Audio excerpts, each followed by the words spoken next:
And now, welcome to the Great Cigar and Pipe Show, presented by Hiram Solomon Cigars, and coming to you live from the Corona Cigar Company studios.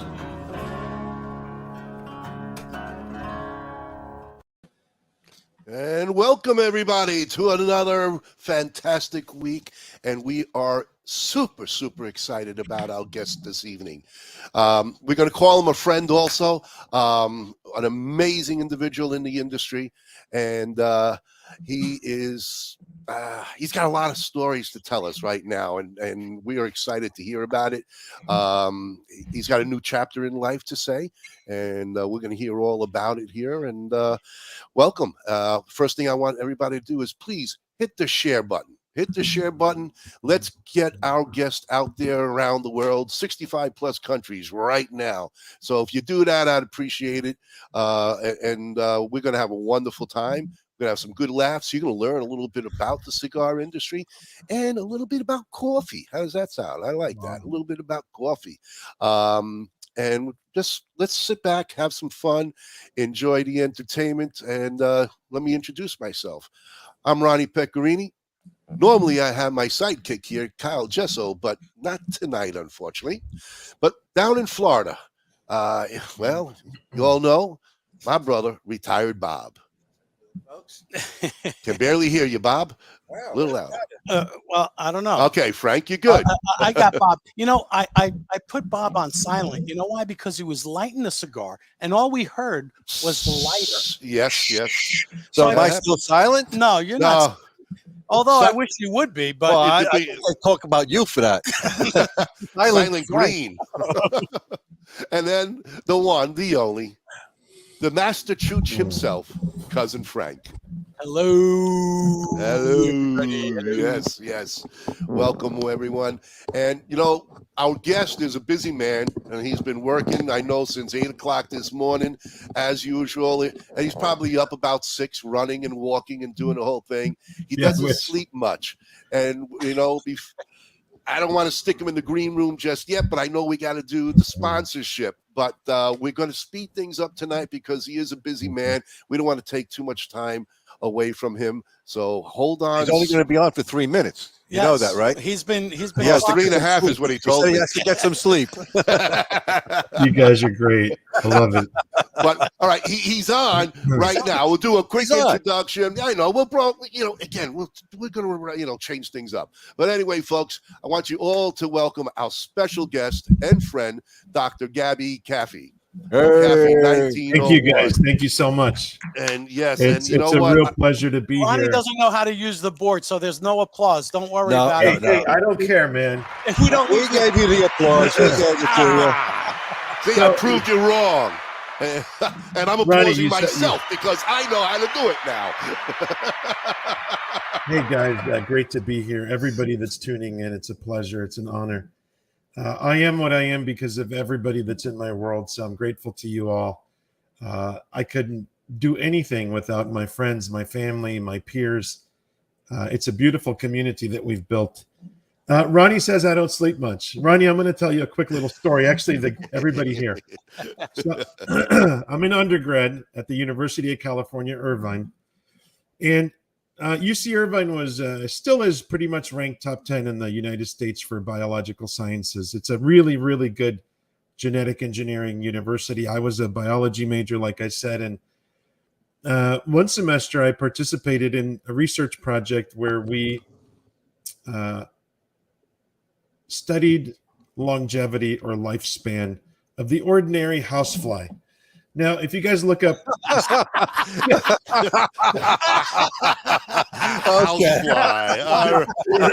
On a serious This was a party college, huh?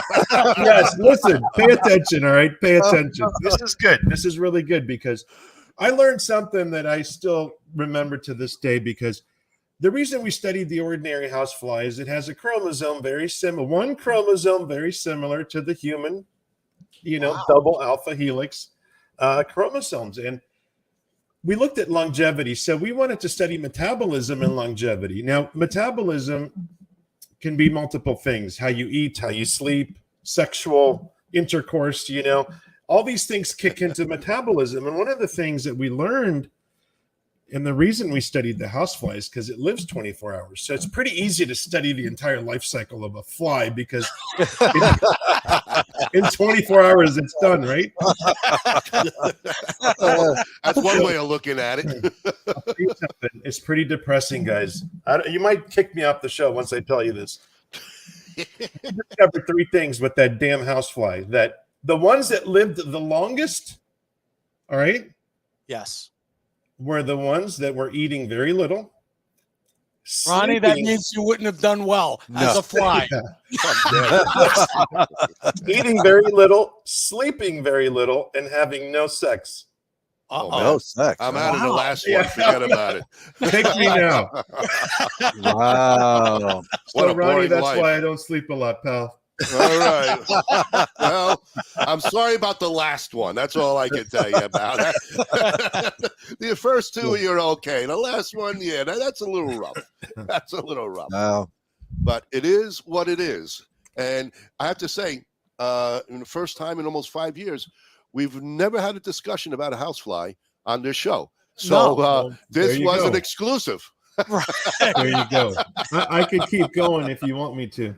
No, Well, I think Keep going. I Keep think going. we need to talk about everything that you've done. I mean, Doc, your story is so unique. And what I love about it is here's a person who never gave up on life when things looked at I would say their dimmest, right? I mean, you were able to change things midstream and do something that ultimately you love. And it almost happened by accident, really, right? I mean, tell me about how you got here. Wow, is this an adult show, you guys? Can we? It's pretty an adult show. Yeah, Yeah. the only woman What that's a on here is fucked up Kathy and question to ask me, Teresa. man. Get dirty. That is a fucked up question. Like, seriously, you want me just to fucking lay it all out? I went to fucking therapy for 10 years to fucking forget about that. You're the fly, right? Fly, Owen. This is what happens. Yes. Thank you, Tim. Thank you. All right. That's a great question. 2008, I get home after working, in my practice, and I noticed that there was something wrong with my eyesight. And I thought it was a migraine because, the problem with doctors is we diagnose ourselves, right? And I thought it was a migraine. So I kind of had dinner, went to rest. I woke up and my ocular irregularities were still there. So I'm going to make a very long story brief, 20, 30 seconds. Went to the optometrist the next day. He did an eye exam on me and told me I had cancer of the retina, which, of course, I'm unfortunately doctors and I know that when you have cancer, it's either chemotherapy, radiation, or you got to cut it out, right? That's the only treatment options there are. Right. So I my heart was in my throat and up my ass and every fucking orifice I have at that time.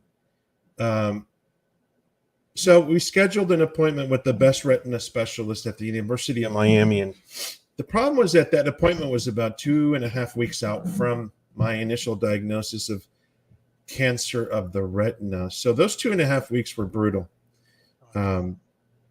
I wasn't eating. All right, let's just be real and put yourself in my shoes and understand your mental psychosis state during that time. My wife was pregnant with little Gabe. Married, a son on the way, vibrant practice, investments. I was already practicing medicine for about 10 years. So when a doctor's been practicing for 10 years, he's up and running, right? So the practice, the family, the business, everything depends on that cash flow. And mine came to an immediate halt, which led to us losing everything. Wow. It was very difficult from 2008 to 2011 or 12. I wasn't even able to drive a car because of my eyesight.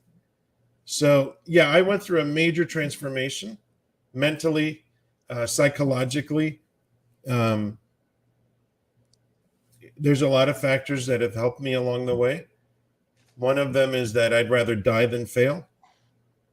And I don't see medicine is always going to be a part of me. It's who I am. It defines me. That's why, even though I don't practice medicine, I haven't practiced medicine since 2008.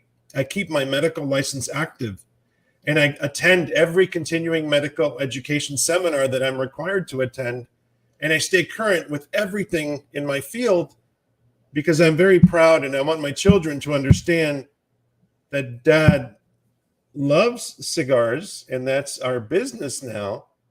But I will, and will always be a doctor. Right. And so there's a lot of complex things that happen in my life. But what I love about the cigar industry, it's like this orphanage, you know? The cigar industry takes people from everywhere. It accepts stories from everywhere. It brings in backgrounds, cultural, religious.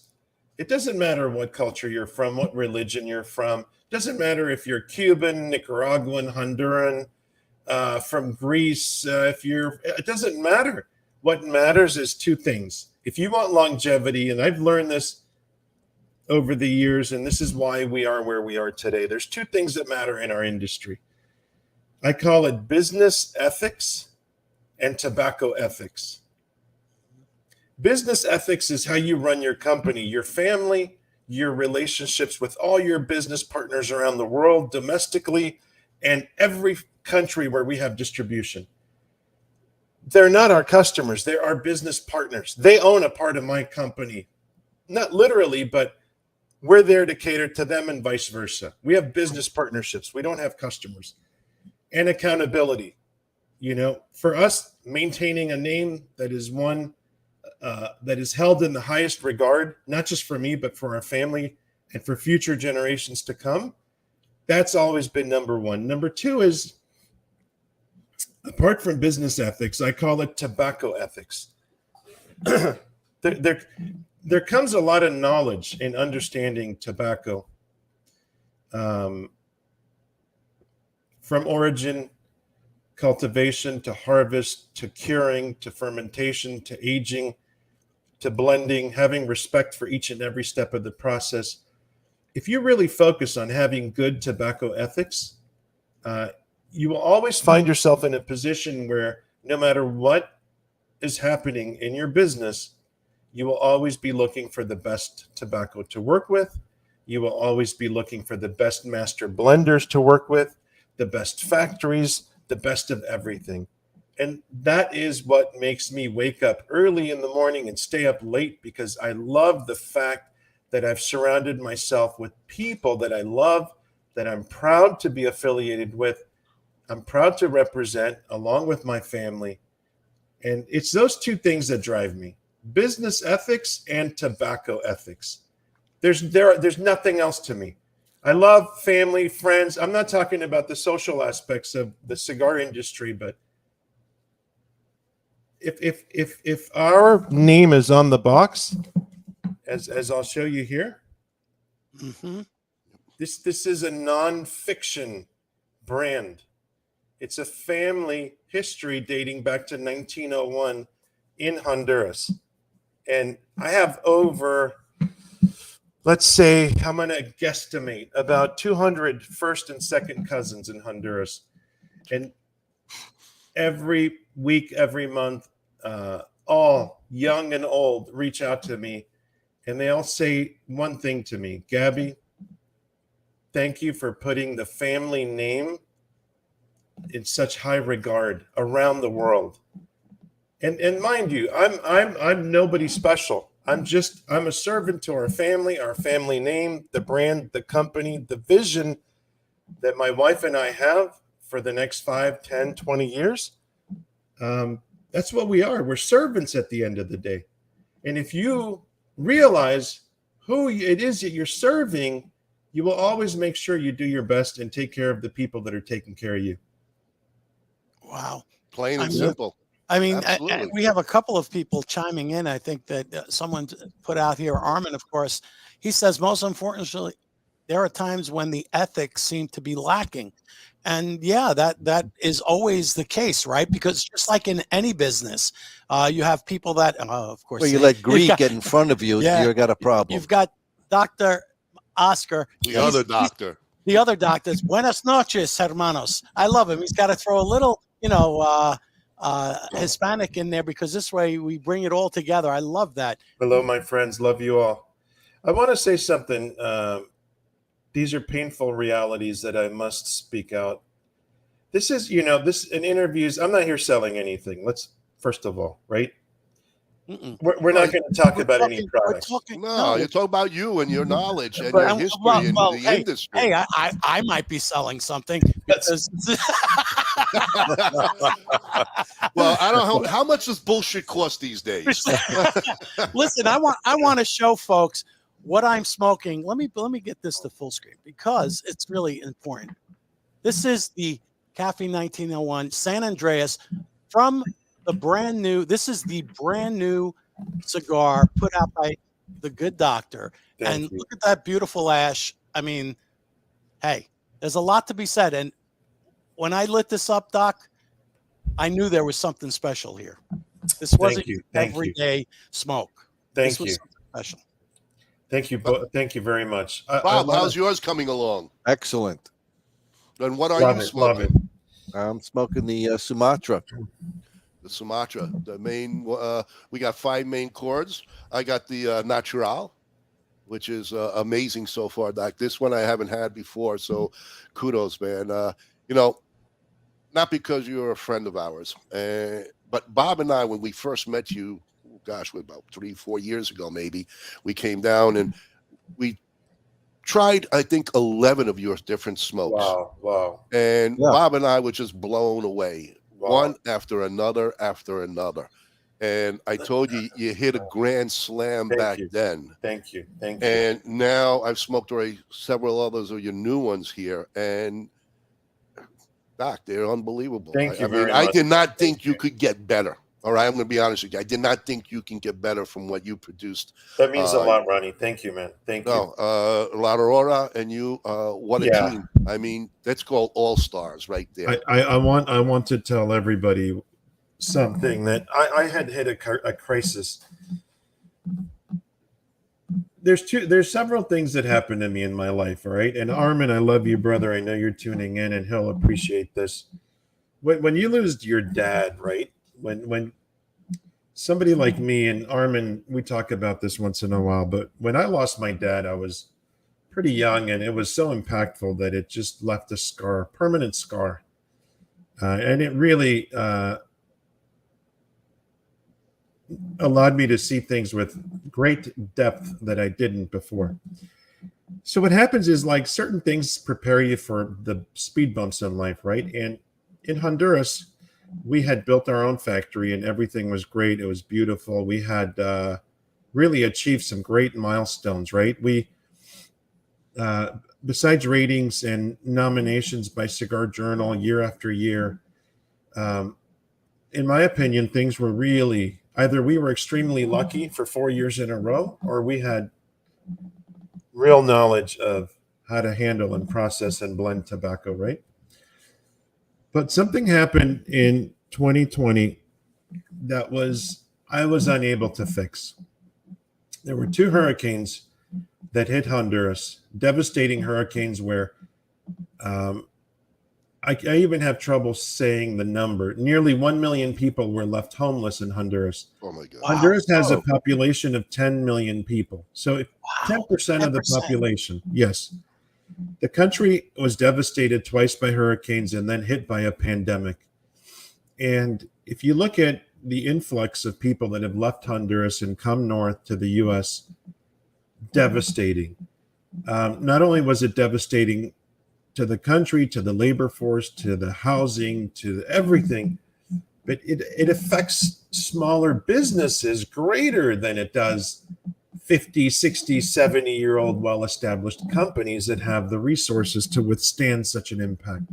Right. So I realized that's the thing, is that I don't bullshit myself, right? Like, there are a lot of people out there that are master bullshitters to everyone, right?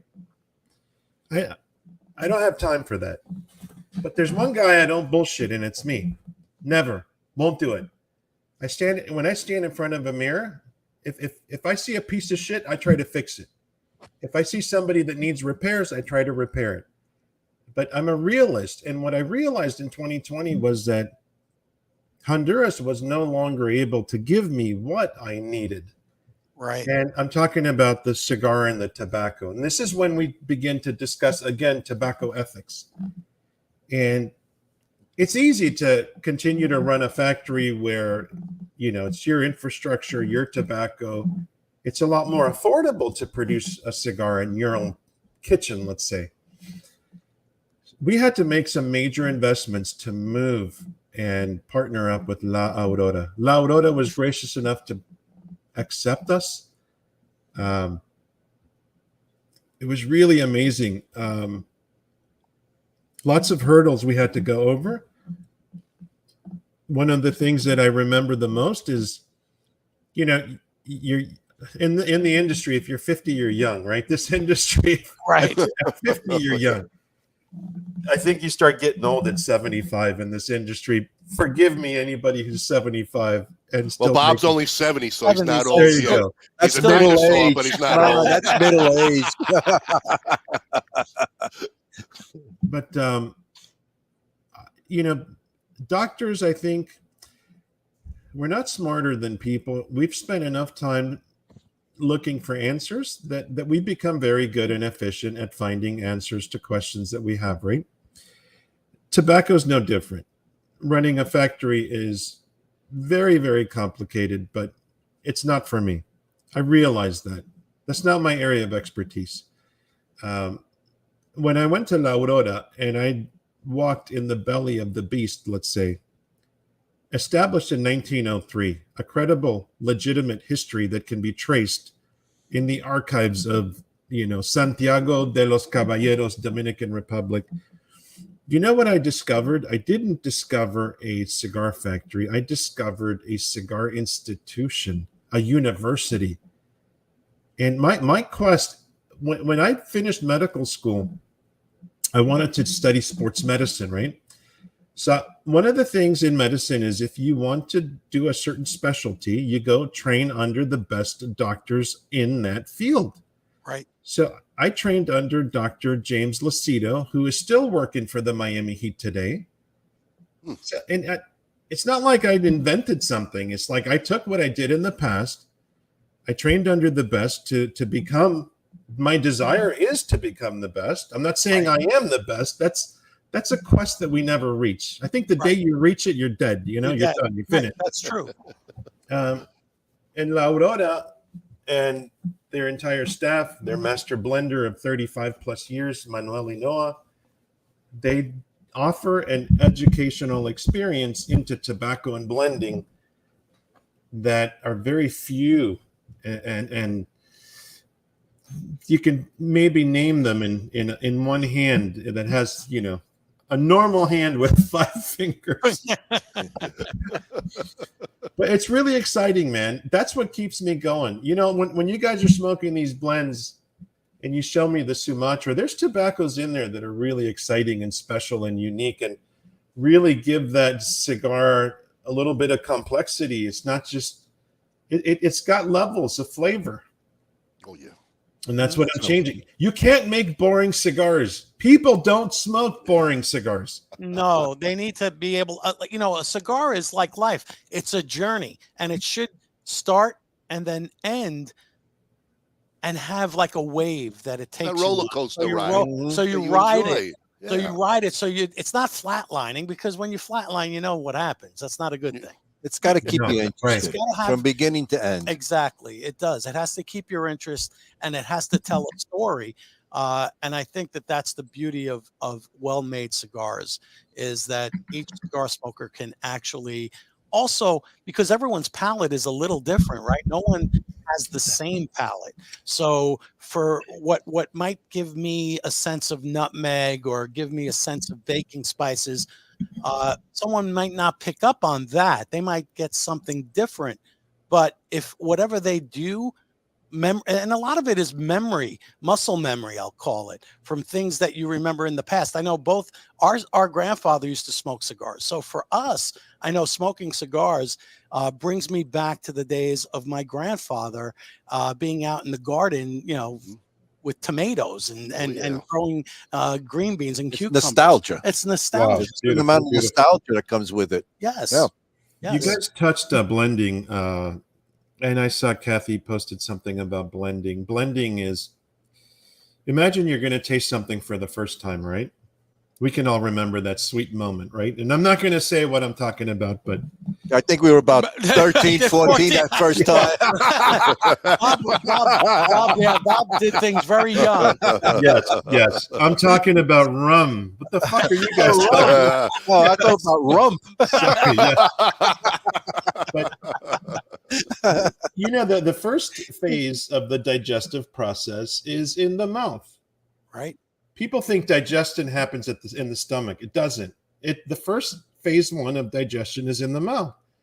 The saliva releases enzymes, protease, amylase, and begins the degradation process of alkalines and proteins and things like that, right? And so if you're going to smoke a cigar, you're going to try a blend, you're going to get into some new tobaccos.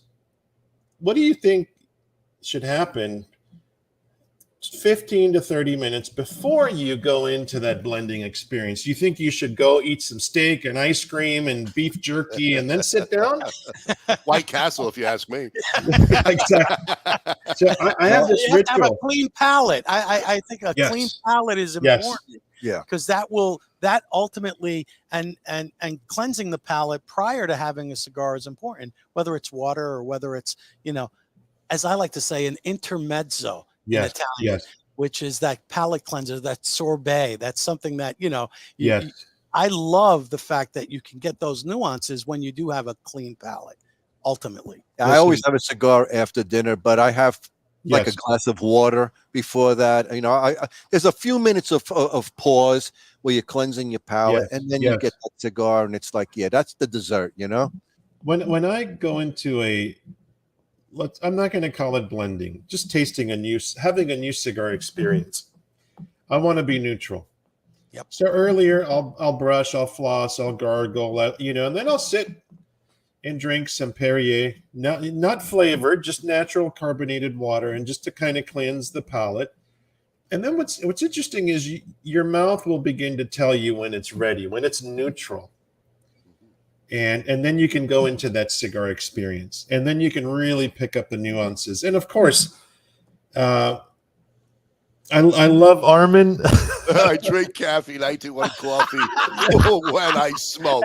I mean, what else? I mean, we don't have caffeine rum yet, or we don't have a caffeine bourbon, but we do have caffeine coffee. So, Armin, power to you, buddy. Good to you. But the coffee's another animal. That's another hour show, because in the cigar industry we have blenders.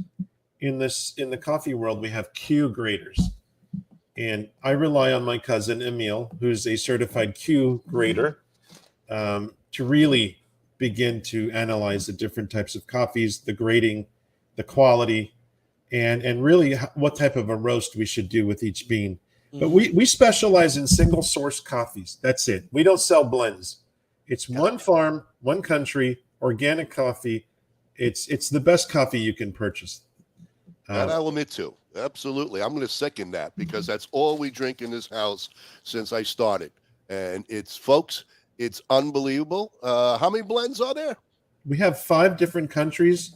Okay. But for Honduras, we offer 2 different roasts, a medium dark roast and an Italian or espresso roast. Nice. There you go.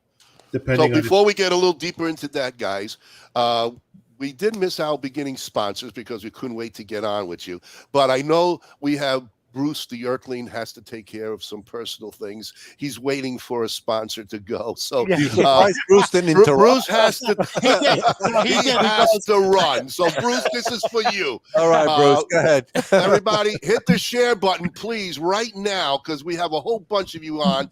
Please hit the share button so this way everybody could check out this show, and let's get Dr. Gaby around the world. Frank, take it away.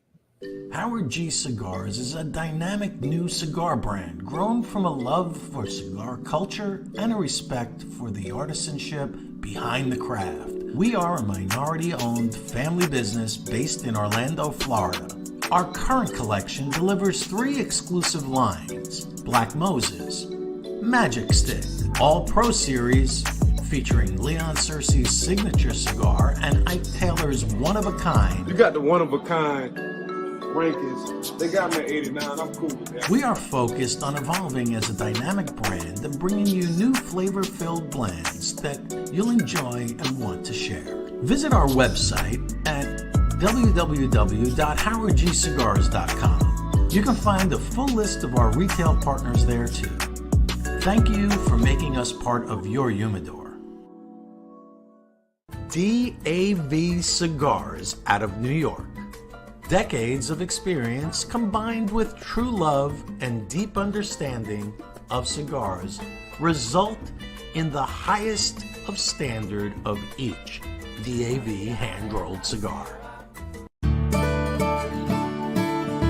This is Phil Morgan, General Manager of Missouri Meerschaum Corncob Pipes in Washington, Missouri. Our mission since 1869 has been to produce great smoking pipes that anyone can afford. We guarantee our pipes won't be your most expensive, but they just might be the ones you smoke the most. At Missouri Meerschaum Company, we don't just sell our corncob pipes, we grow them, make them, and smoke them. Missouri Meerschaum, Washington, Missouri, since 1869. Loyalty, passion, courage. These are the founding principles of K by Karen Berger Cigars. The Maduro, the Habano, and the newly rated 93 by Cigar Journal Connecticut. Do yourself a favor and check out this wonderful line of cigars that come from a completely linear company from seed to your hands. Blue Smoke Atlanta is the vision of Robin Blue, founder and CEO, and represents an award-winning luxury smoking accessory line based in Atlanta and sold worldwide. Since 2019, Blue Smoke Atlanta's goal was to redefine traditional smoking accessories into a timeless collection of exquisitely handcrafted luxury products to include cigar pokers, cannabis clips, jewelry, and other awesome things. For an elevated smoking experience, visit us at www.bluesmokeatl.com. At Mountain Smoke Premium Tobacco, we specialize solely in the finest hand-rolled, craft, and boutique cigars on the market. Mountain Smoke Premium Tobacco is sure to have something that will excite you. Shop our online humidor at www.mountainsmokewv.com. A family of 4 generations in tobacco. It started in Odense, Denmark, 141 years ago, 1882, with a factory and a retail store by Eric Peter Stokoby. 4th Generation is a premium quality brand consisting of a selection of tin and loose tobaccos made in Denmark, pipes made of the finest quality briar, and superior accessories from leather goods, lighters, and pipe tools. The selection of 4th Generation products are available in premium pipe and cigar stores in the US and many European countries. Check out 4thGenPipeTobacco.com. And we're back, folks. Once again, for everybody who's jumping in and they don't know our special guest, Dr. Gaby Kafie of Kafie 1901 Cigars. And it's been an honor to have you on here. Gaby, I know people have questions and they will be asking questions. I saw you also posted. Dr. Gaby will take your questions, so if we can get to it, definitely feel free to ask and we'll try to get you on. Frank will he'll be keeping an eye on the side too and highlighting the questions from you. So anyway, enjoy. Bruce, I'm glad you were able to take your break. We held you long enough, so I apologize. But I think I saw a picture of Bruce. He was cross-legged. Oh, did you see that? Yeah. He was waiting. When we talk about, I know we had a little conversation earlier today, and we talk about people and their experience smoking and what kind of flavors and things that kind of appear to them. And we discuss, and you pointed out when somebody says, well, I got kind of a nicotine bomb from a cigar. And you were like, whoa, whoa, whoa, whoa, whoa. That's not the case. So can you explain to folks out there who think that that's what they're getting, that they're really not? So can you tell us a little bit? That's a great question. Let me give you the example. All right. Somebody smokes a cigar, retrohales it, and gets that, pleasurable, sharp and strong feeling out of their sinuses, or maybe feels like the cigar is very bold and heavy for their palate. Now, when you come out on a public forum, social media, whatever it may be, YouTube or anything, and you say that cigar is heavy in nicotine, I want everybody to understand, and I've been talking about this for 6 years, all tobacco has nicotine, all of it. Just like many vegetables do. I'm not going to go into the whole tomato topic right now, but all tobacco has nicotine. However, there's one thing that we do in the cigar world with aging and fermentation of tobacco. We eliminate all the ammonia, as much ammonia as possible, making the nicotine inert. Inert means that it doesn't physiologically affect our bodies. I don't know if I have to repeat that. Is that pretty simple, pretty clear? Mm-hmm. I think so. Okay, so it's like saying, imagine if nicotine were a hot coal, red hot coal. So nicotine as it exists in the tobacco plant, if you were to touch it, it would burn you because it has ammonia, and that's what causes the absorption into the human body. Gotcha. Now, nicotine in cigars is like grabbing that hot coal and not feeling anything. Because if ammonia is absent, the nicotine ion becomes a nicotine salt, which does not absorb in the oral mucosa or in the, let's just say respiratory passage, even though you don't inhale cigars. But the reason I bring that up is whenever somebody goes on and says, oh, that cigar's packed with nicotine, do you know what they're doing at the FDA? They're throwing a party every time somebody in our industry says that. I think you're doing the industry a disservice, because even though you and I and everybody in the cigar industry may know that cigars are non-addictive, when we reference cigars and nicotine levels in a cigar, it's really a bad message to send to the FDA or any federal regulatory agency that's listening, because they're not going to know, or they're not going to understand how or the knowledge that we possess on cigars and tobacco that we use in cigars. So it's not that they're right or wrong. It's just very bad language to use. Right. That makes sense. That makes a lot of sense. So you could say a cigar's, mild, medium, full-bodied. You could say it's got a long finish on the palate. Right. You could say that the retrohale is very, full-bodied.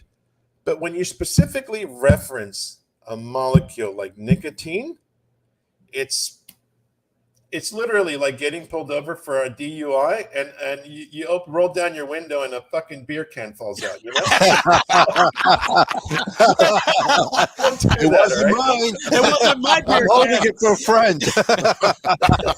So I don't like using the word nicotine unless I'm explaining why cigars are not addictive.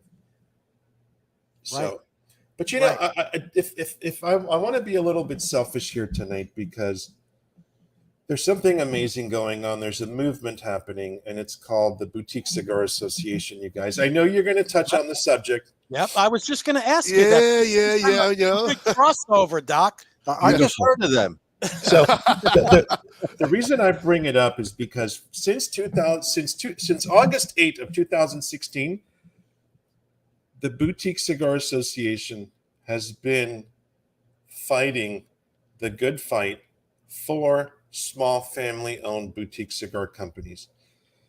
We don't do this alone. We work alongside Cigar Rights of America. We've had the privilege to have the Premium Cigar Association grab our hand and bring us into some extremely important meetings We've sat in meetings with the Center for Tobacco Products Director. We've sat in meetings at the Department of Health and Human Services face-to-face, where we get to explain to them what a premium cigar is and why it should be regulated differently. We've sat in meetings with the Center for Disease Control, with the National Institute of Health.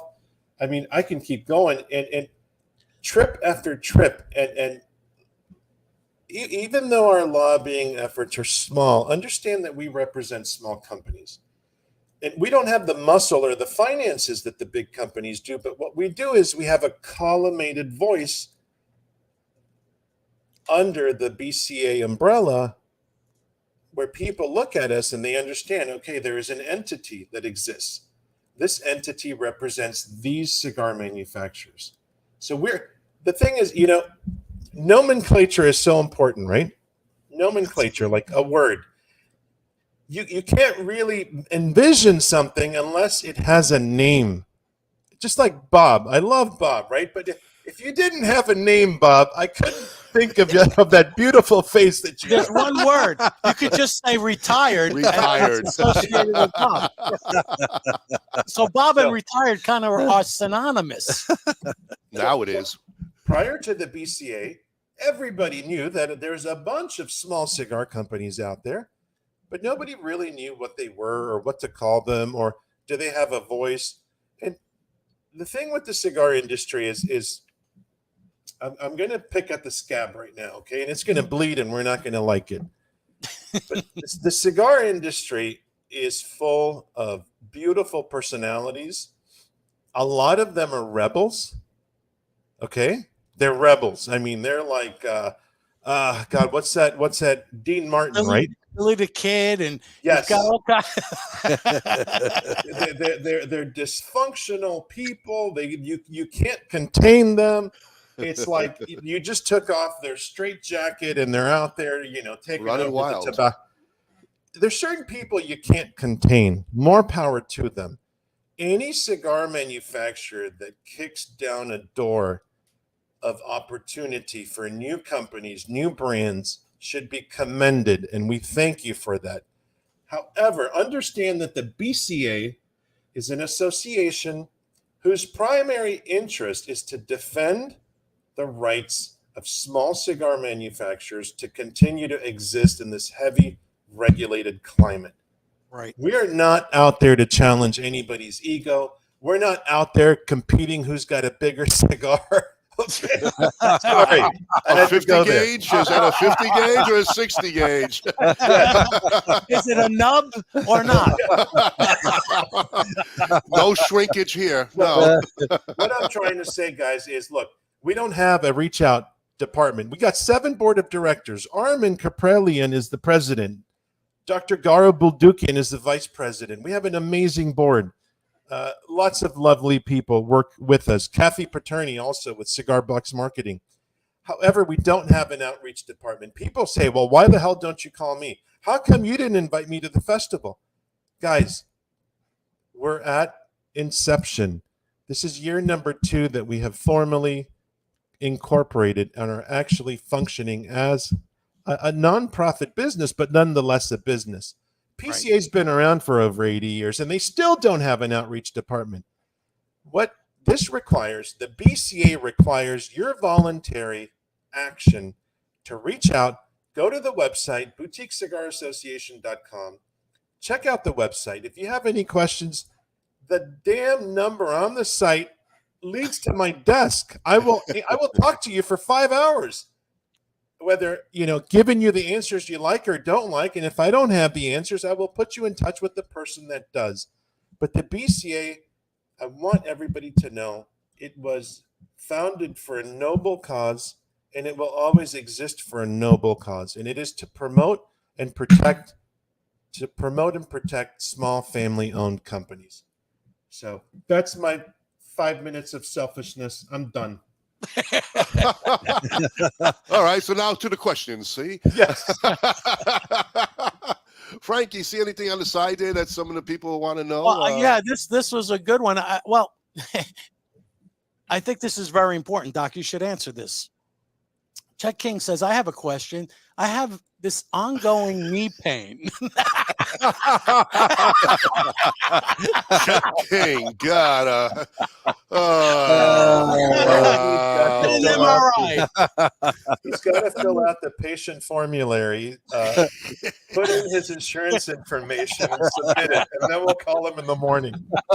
Is that an HMO or a PPO? There's a lot of different O's. That's so funny, man. But there is one that wants to know, with your line of cigars, do you prefer under or over 50 gauge? And that is from Thomas. That's a great question. I'm almost 6 feet, 230 pounds, right? It's all from the waist down, by the way, not from the waist down. don't cut me off the show. I was just kidding. All right. Let us know when it hits the water. No. It's actually my head, right? 50 ring gauge. It's a definite 50 ring gauge or less, for sure, 100% without a doubt. I like to hover in the 42 to 48. I'll dabble in 50, a good Rothschild, a 5.5 by 50. Once you go beyond that, it depends on the blend, and I'll tell you why. Right. So we have a cigar, and I think Frank is smoking it. The Maduro? No, I'm smoking the the San Andres. Ronnie's smoking the Maduro. No, I'm smoking Nobody. Sumatra. Yeah. We don't have the Maduro. We're saving the Maduro for Kyle. Well, for Kyle. So we have a cigar that has really heavy tobaccos in the filler. There's one tobacco called Andullo. It's a specific fermentation process. It makes the cigar really thick and heavy. That same cigar has some Pennsylvania broadleaf tobacco, which is also thick and heavy. That same cigar has Nicaraguan fillers, which are also thick tobaccos. That same cigar has a double Cameroon binder. So what happens is that cigar really works best 50 to 54, in my opinion. Now, interestingly enough, is that we've dabbled in 58, and it's a home run cigar, but I can't smoke a cigar for 2 hours nonstop. It's not my cup of tea. You've got other things to do. You're busy. That's so funny. That's so funny. I guess John has a question, and it's a good one. Why do so many companies feel that they don't have an obligation to help by donating time to help the cigar industry as a whole? That's a really good question. Nice one, John. It's a negative question. I wish to highlight it in a positive way, if I may. Right. Yes. Wow. So what the Boutique Cigar Association is doing in order to better support the industry is, number one, we've become a corporate sponsor of Cigar Rights of America, right? We're at their beck and call. If they say, Gaby, we need you here on this day to meet with so-and-so individual, we do it. Second, the PCA. We sat around the past year and a half and really looked at the best way to support PCA is to go to the trade show, because that's the PCA's. Just if people don't know, the PCA is the Premium Cigar Association. They are the organization that manages the biggest cigar trade show in the world. That is, the trade show is where the PCA generates their revenue, the revenue that they use to lobby the rest of the year to defend premium cigars. So in essence, if you don't go to the PCA trade show, you're not really supporting the industry. So we sat around the past 18 months, the board of directors at BCA, B as in boy, we should have picked a better name, right? Sorry. No genders on this show. No. Yes. We sat around and we said we have to commit to the PCA trade show. And through much thought with the staff at PCA and BCA, we have this vision of creating a boutique cigar pavilion. So what happens at the trade show, imagine a trade show. You show up, there's huge, massive booths. You got to build them. You got to break them down. You got to take your staff of 5 to 10 people. It's a big deal, right? Most small family-owned cigar companies, mom and pop operations, or maybe you have one sales manager and assistant. We don't have the manpower to go out there and build this extravagant booth or hire union workers for $50,000 to $100,000 to set up a booth. we need to see a return on our investment. So what happens is, since we're dealing with less resources, we devised a way to really come together by forming a boutique cigar pavilion. At this pavilion, it's going to be affordable for a company like mine to be present at the PCA trade show. Now, what happens, right? It's not only one company. We have the potential. We're working on it actively. As we speak now, we have a meeting on this tomorrow night. We're looking to get 15 to 20 companies that normally wouldn't go to the PCA trade show to attend. So what happens is now we have accountability of people that are into industry, and there's several people watching the show now. So I'm glad that they're listening to this, because the whole issue with many brick and mortar retailers that go to PCA is that they really live by this philosophy that they support the brands that support PCA. But we're not doing it because we want to sell more cigars. Like our company hasn't opened up new accounts in about 3 years. I think we've opened up 1 or 2 accounts. We just hired our first national sales rep. He's actually helping us, because managing this, my wife and I, she's going to divorce me soon if I don't hire help. Okay. But the beauty of what's happening is that we need to be present. We can't be absent, you guys. Right. It's like saying, you go to high school for 4 years and you don't go to prom. It doesn't make sense. Exactly. It's like a part of the routine. And the cigar industry, there's a huge competitive advantage that companies had 15 to 20, 25 years ago compared to today. Huge competitive advantage, okay? Because 15 to 20 years ago, and I know the history of the industry and how it's evolved and how it became a very delusional. When I say delusional, some companies are spending $1 million on a booth at the trade show, right? Just flexing their muscles, because that's their competitive advantages. They technically are very aggressive marketing companies.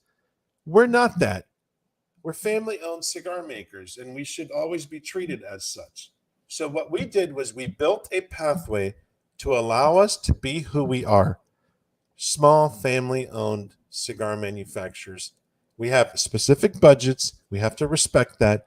And in order for our businesses to continue to thrive, we need to establish a model that is within our possibilities. And that's what we've just done. So why don't people participate? That's a great question. And I think there's 2 reasons. 1, people don't know how to help.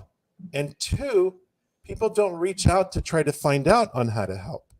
Right. And the number one way that everybody watching tonight can help is take the link to the boutiquecigarassociation.com, share it on your social media, Instagram, Facebook, TikTok, all of the darn things. God.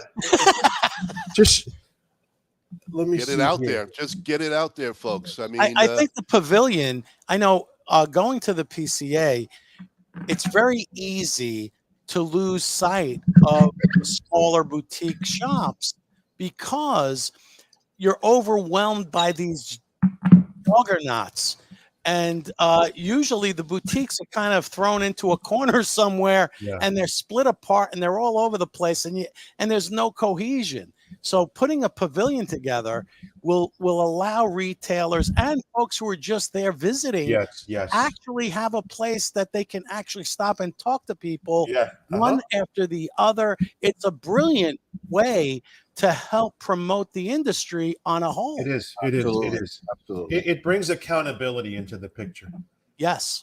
I remember the fiasco that was created last year where I love everybody in our industry and I'm friends with everybody, but a knucklehead posted, if you weren't there, you're not relevant. And you know what? That's a kick in the balls, because you really have to respect every company's financial struggles. Right. And, a lot of us started from zero, just like you did 10, 20, 30, 40, 50 years ago. We all hear the stories, right? Everybody started in their garage. However, we're dealing in a much different era. Today, to manufacture a fantastic quality premium cigar is minimum 10 to 30 times what it used to cost 25, 30 years ago. Wow. Easy. Easy. Wow. And so when you look at the retail price is not 20 to 30 times more than it was 20 years ago. 30. No. It's very difficult times right now. If you don't know how to run a lean company where every penny's accounted for, you're going to go out of business. You're going to be that amazing brand with all the potential that just didn't manage there's people in this industry that are phenomenal at building hype. Right. See, because what they've done is they're experts in building the end result. But where they're failing is on all the grit and hard work that nobody really sees. Right. There's no glory in sitting in an office for 12 hours. There's no glory in going to the factory. I've been to the factory 6 times last year, right?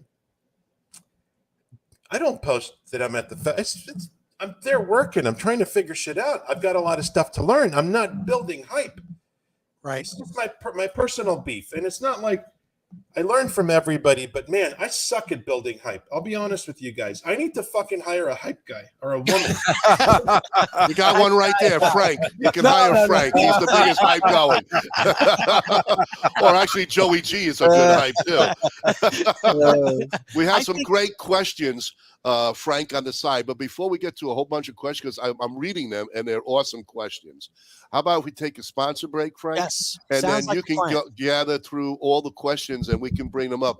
Doc, we got a lot of great stuff out there from our listeners. So hold on. Everybody, hit the share button, please. There's so much to go. And tonight, I'm going to say, and I think Bob and Frank will agree with me, it is the biggest giveaway retail package that we ever had on the show. Yeah, absolutely. I mean, we're looking at $1,000, folks, okay? All right. That's right. Take it away, Frank. This industry is steeped in family and tradition. There's generational stuff, and I see it over and over, and yet I didn't come from that. Being the outsider looking in, I got to ask all the silly questions, and people were very accepting to want to give me all the right answers. I'm very thankful for those people who kind of allowed me to come in. Now with Alec and Bradley in the business, to have our company become generational, that's pretty cool. Welcome to GTO Dominican Cigars, a boutique cigar company that artfully blends and creates some of the finest handmade puros from the Cibao Valley in the Dominican Republic. We are 4th generation manufacturers and growers of tobacco with over 140 years of experience, offering a variety of styles, blends, and strengths. Mild, medium plus, and full-bodied. We would truly consider it an honor for you to experience our cigars. Those who know smoke GTO. Before you light your next cigar, be sure to check out Cigar Medics, the makers of the patent-approved humidimeter. The humidimeter is a tool designed to display the relative humidity inside your cigar. With this device, there's no more guessing. Simply insert the probes into the foot or cap of your cigar, and you can instantly know if your cigar is ready to be smoked. Buy now on cigarmedics.com and see site for other cigar accessories. With the humidimeter, you'll know when to hold them and know when to smoke them. Years in the making, the Chief cigar was born, blended, boxed, and released to market on June 26, 2015. This cigar was developed by former fire chief, firefighter, cigar aficionado Ken Dorbecker, and has grown into a signature firehouse cigar line. All engines respond. Including, of course, the Chief, a Nicaraguan Habano blend, Proby, a Connecticut Shade blend, All Hands, a Maduro Mexican San Andreas box press, and the brand new Fire Pole, a beautifully crafted San Andreas Habano barber pole. Join the Chief family and make us part of your humidor. R&A Treasures, out of Tampa Bay, Florida. The last of a legacy. the last of an inventory of Thomas Cristiano in a warehouse where everything is aged and well kept for all your pipe and smoking needs. Here we are. And we're back. Welcome, everybody. Hit the share button. And my guy, Gabby, I hope you're ready because there's quite a bit of questions that people want to ask you. Are you ready? True or false? No, I think a little True or bit deeper than false? that. Multiple Frank? choice. Let's do this. Come on.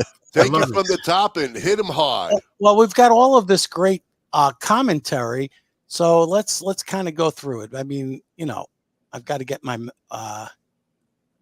This is Bruce. Bruce always comes up with. So, does the PCA pay for the pavilion Does the BCA pay for the pavilion to the PCA, and the boutique cigars pay the BCA for their booths space? That's interesting. Bruce, everybody pays the IRS. So that's a really good question. It's funny. I have this pet peeve. I hate middlemen. Mm-hmm. It's my pet peeve. I've always been like that. I hate middlemen, and we live in a world where middlemen are going extinct. Excuse me, boys and girls. Middlemen and middle women are going extinct. There are a few on tonight, so yes. Yeah. So what we have done is the BCA negotiated a set price per booth. Nice. And we are not collecting funds on behalf of PCA. We pay PCA directly. However, in order to participate, you do have to join the Boutique Cigar Association, and we do have to vet each and every company. And I say that because I saw one of the questions that came up regarding Alan Carlson, great topic regarding the UPC barcodes. Oh, yeah, it's right up in here. One of the things that we're pushing for, as my company has already done, and the same with DAV Cigars and Dr. Garo Cigars, as well as GTO Cigars, we're pushing to make barcodes mainstream. With it's of course it's an extra expense. It's another item on the budget, but we really are pushing towards accountability on boutique cigar companies to make retail transactions, and for somebody like you, Alan, to be able to carry brands and make it easier to carry and obviously register and be able to track sales. Right. So we've already done that. We've got 45 products. They're all barcoded. And that is going to be standard moving forward. And we're going to emphasize all companies that don't have barcodes. We are going to sit down and have that talk with them. And if they need help and guidance on achieving that as part of their product offering, then we're going to make sure we get that done with them. Very good. Very good. Yeah, I mean, that's important for sure. Absolutely. Next, Frank. Let's see. We got, that's a comment, which is always good. I can tell you this. I've been to the BCA festival the last 2 years, and I love how easy it is to talk with all the owners and the time you get to spend hearing about the brand and cigars. And I think that's important, right? Is that relationship? Touch. Yes. It is very important. I'm grateful. John is a great human being. Had a chance to interact with him plenty. He's a godsend, man. He was serving, believe it or not, he was brewing Kafie 1901 coffee in the lobby of the hotel. Yes, he was. With his friends and colleagues, and just really making the experience of the festival truly special. This is what it's about. The festival, the past 2 years, we've done a festival where we really focus on inviting retailers and connoisseurs. But what we realize, as much as we love retailers, right, and we wouldn't exist without them, the real love of a festival is the camaraderie of seeing the connoisseurs and the people that enjoy your cigars, or even if they don't enjoy them, it's our opportunity to interact with them and pick their brain and vice versa. And just, it's a no sales pitch approach to really just socializing. I would share it to there's a lot of festivals going on, right? Cigar Aficionado does the Great Smoke, I believe, in Vegas. They do one here. The Big Smoke. Yeah, the Big Smoke. Abe Dabubny does the great. There's so many venues out there. However, they're not really focused on just the boutiques. Right. And it's not like we don't want to go to the big stage. We'll get there, right? But in the process of getting there, I think there's a lot of value in sharing our companies with our connoisseurs, because every cigar company has a following, and it's important to interact with your people. Absolutely. And I think Tammy has Hold on 1 second. Before you do, because we're talking about festivals, let's talk about Miami. May 6th is going to be the third festival for the BCA. That is right. Let's just quickly jump on that since we're talking festivals. This is big. This is just a few months away, and we've been working hard on that. So give us a little bit of an update on that. So the Miami Festival is scheduled for May 6th. There's a lot of work going on in the background. This is going to be a smaller festival. Year number one, we had close to 400 people attend, 350 to 400. We had a lot of people coming in and out. Year number two, we were pushing 800 plus guests, and we realized that it was just mad chaos. We had 40 companies there, 800 plus guests. And for novices, because we are novices at having this type of a venue, right? We realize that it's best to take a step back, focus on quality, reduce the size of the festival. This one is going to be capped at 250 people, all inclusive of the brands. So we're expecting 210 to 220 guests and anywhere from 20 to 30 brands and brand representatives. So we want this really to be a social affair, a VIP gathering. It's being done on a private estate on the ocean. It's a beautiful 5.5 acre property, a historic property. I'm not going to name it yet until we have this. I want this fish filleted before we begin the But we do want to make sure that we are connoisseur centric this time around. I've been at this for 9 years now. We have moved cigars, a lot of cigars. I'm not going to start dropping numbers because I think it's just very pretentious when somebody starts talking about numbers. We're a small company, but I've seen a lot of cigars flow all over the world, all over the country. And what drives our businesses is when somebody walks into a brick and mortar shop and says, hey, you know, I tried this cigar this past weekend. It's really good. You should really look them up.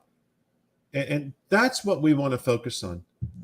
You know, connoisseurs put us on the map, and we want this festival to be connoisseur focused. You know, right.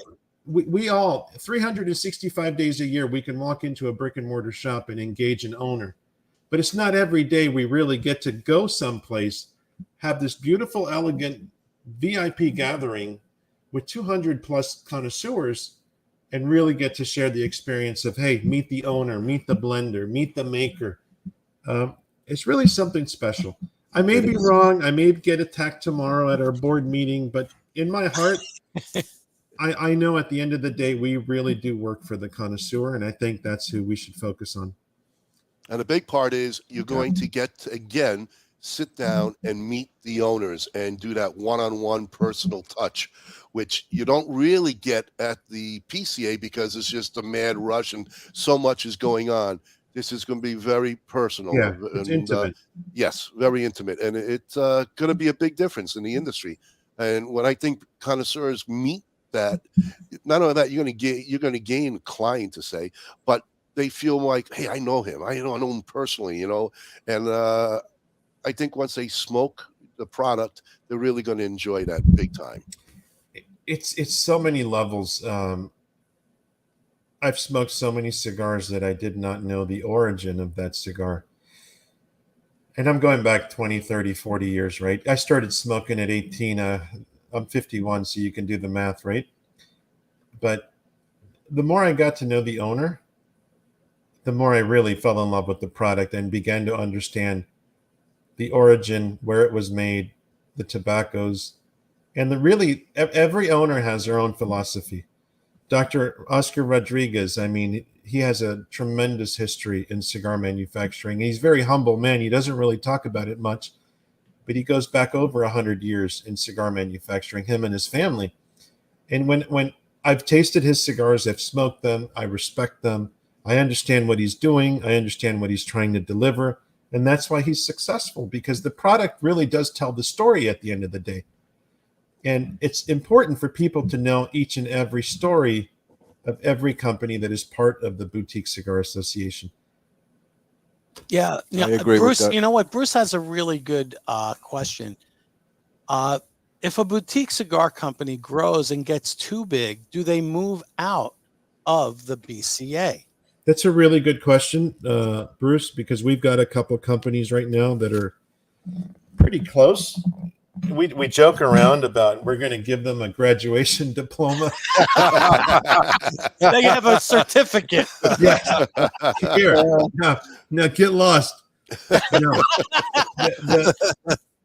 What the BCA, so the million, it's 1 million cigars a year is the cap, but that's not a 1 million cigars does not define whether you're boutique or not.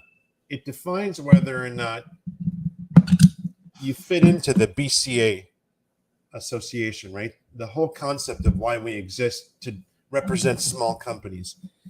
So at 1 million cigars, you've done pretty well for yourself. Congratulations. I am sure that we will develop some sort of a alumni program where these people can be a part of the association and be advisors to smaller companies. Perfect. Taking their way to the next level, because we really do need that. I like that. Become consultants. Like emeritus status. I don't want to turn anybody away. We've been asked by some of the biggest names in the industry if they could be honorary members of the BCA. Unfortunately, because we're at such an infancy, we're still in our diapers, I think that would really take away from what we're trying to define. Once we have our fingerprint defined, then we will be able to engage those types of personalities, those figures, to really enhance the boutique experience through knowledge, through education, the little things. A lot of people, it takes a decade with the right people to really figure out how not to lose money in this industry. Notice those words, right? Yeah. Hell yeah. It takes a decade to figure out how not to lose money, invest in the wrong things, buy the wrong tobacco, print the wrong cigar bands, make the wrong box. It takes a freaking decade of pain to get to a point where you're like, okay, I'm done making mistakes. Let me begin to fine tune things. And so there's a period between years 10 through 20. Those are where you really begin to make your legacy, right? The name should really be well known between years 10 through 20. That's where the influence from, what do we call them? The industry icons. That's where their influence really comes in. Their advice, their counsel, their wisdom, unbiased, I'm talking like, I know there are people in this industry that really want to see the young companies do well because they realize that the young and new companies are the future of the industry. Yep. It's just it's the time fact. Time doesn't forgive anybody. Right. The day will come when all the great cigar makers that we know today will be gone. True. And there will be a new generation of cigar makers. Right. So it's kind of already happening. Yeah. It has. Correct. That is correct. Yeah. So the way that baton is passed from generation to generation, if we could find a way to get mentors, and we have mentors within our own organization. We have Dr. Garo's been in the industry for 25 years. We have people that can come in and assist and help. I think it would be fantastic. Well, absolutely. I think you hit it on the head for the younger companies that are starting off.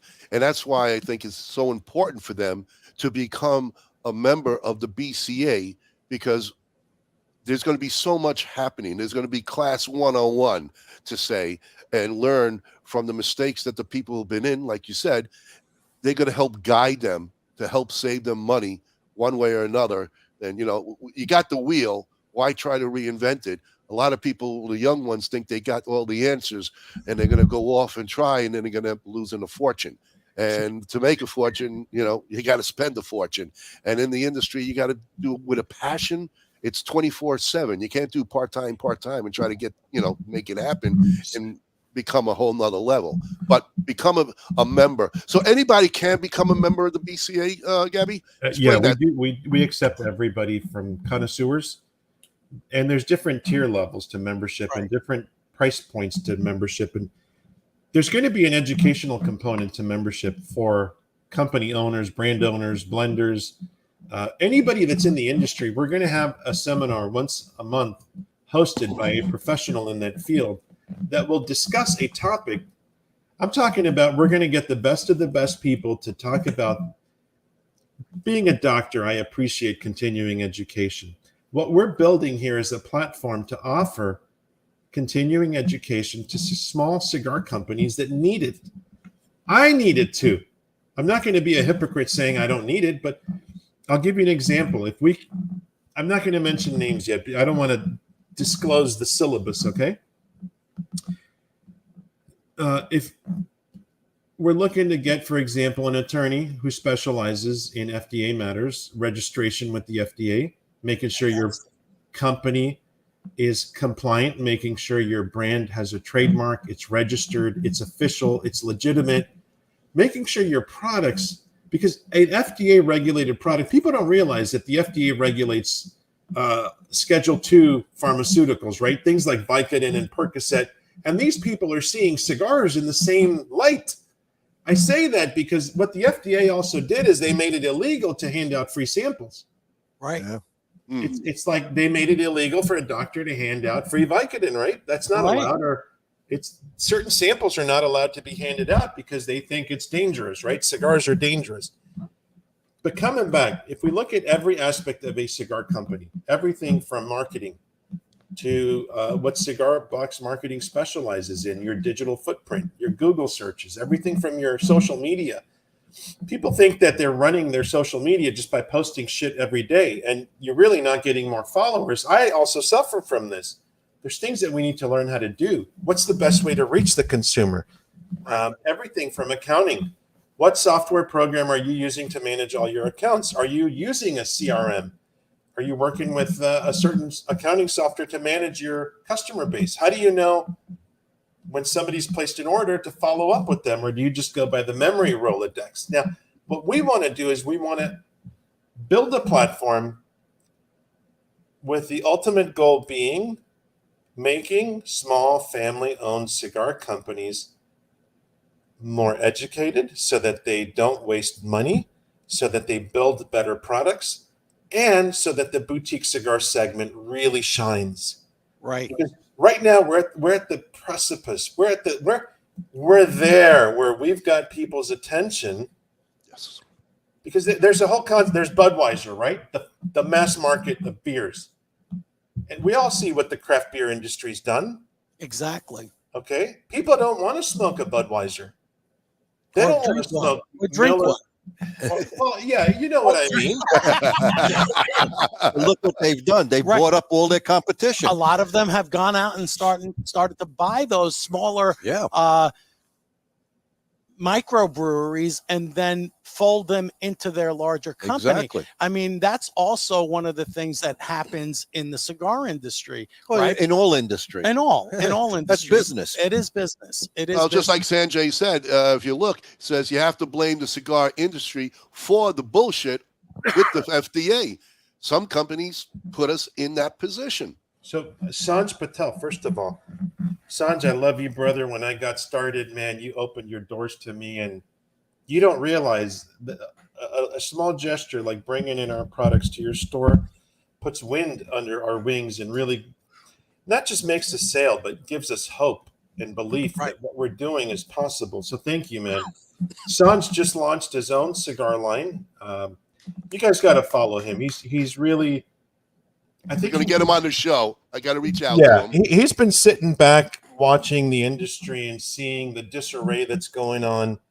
And this man has so much knowledge, not just with retail or with how to run a business, but he's got so much tobacco knowledge. And one thing that Sanj does, if you really follow him on social media, Sanj smokes the best cigars available on planet Earth. He has a palate that I respect.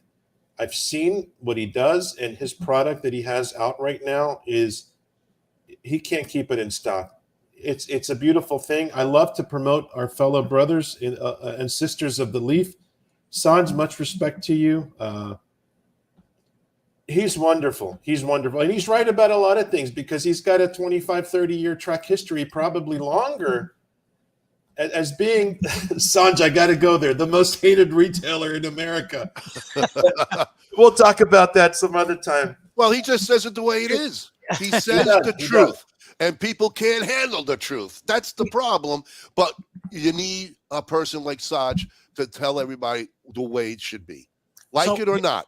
But this, son, this is an interesting comment from Charles. He said that smokers are changing, and I think that that's very, very true because what's happened is, I know for myself, I think cigar smokers now are much more knowledgeable than they were back in the early boom in the 90s. No question about that. And I think what the boutique industry has done is it's upped the ante a little bit.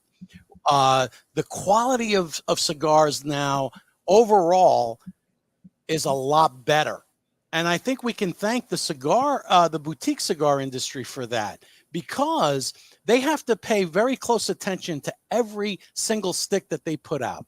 And quality is so important because, again, you're only really given one shot.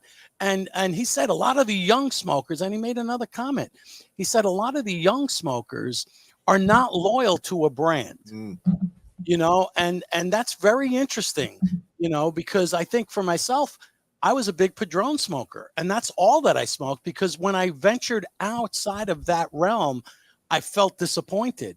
But now I've been smoking so many more cigars, and I so appreciate the fact that the industry has gotten that much better. Absolutely. Stepped up quite a bit. Yes. From the 80s. Yes. That's a really good point. Charles, first of all, Happy New Year, brother. He is, I want to share with you how I know Charles. He became our distributor in Aruba, the island of Aruba. Nice. Wow. He's awesome. A wonderful human being, great family man, excellent palate. He knows his cigars and he knows his fishing. And he's another great human being. I'm not going to get into your personal business affairs. I don't know if you want me to, Charles, but he's somebody that really brings in the international connoisseur, because in Aruba, they sell Cuban cigars. Right. He's a great individual to pick his brain and really discuss the future of he would love to be on the show. That's fantastic. Saj, I'll reach out to you, Saj, for sure. Sanj Patel and Charles Peters, please have them both on the show. I certainly will. Separate reach out. time. And I don't mean to impose. I just think these are great. I wanted to answer them. I was just waiting for it.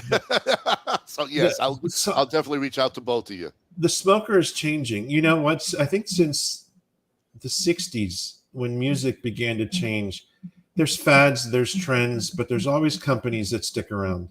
Right. And when you focus on quality, two years ago, and Charles went on this journey with me, we noticed that our quality began to suffer. And we would talk, and I wouldn't take it personal because I'm a realist, and I realized that our product is suffering. And it's thanks to people like Charles that makes us self-reflect and really go to the next level. And going to the next level means investing time, money, effort, and you know what? It's a pain in the ass, but if you don't do it, nobody else is going to do it for you.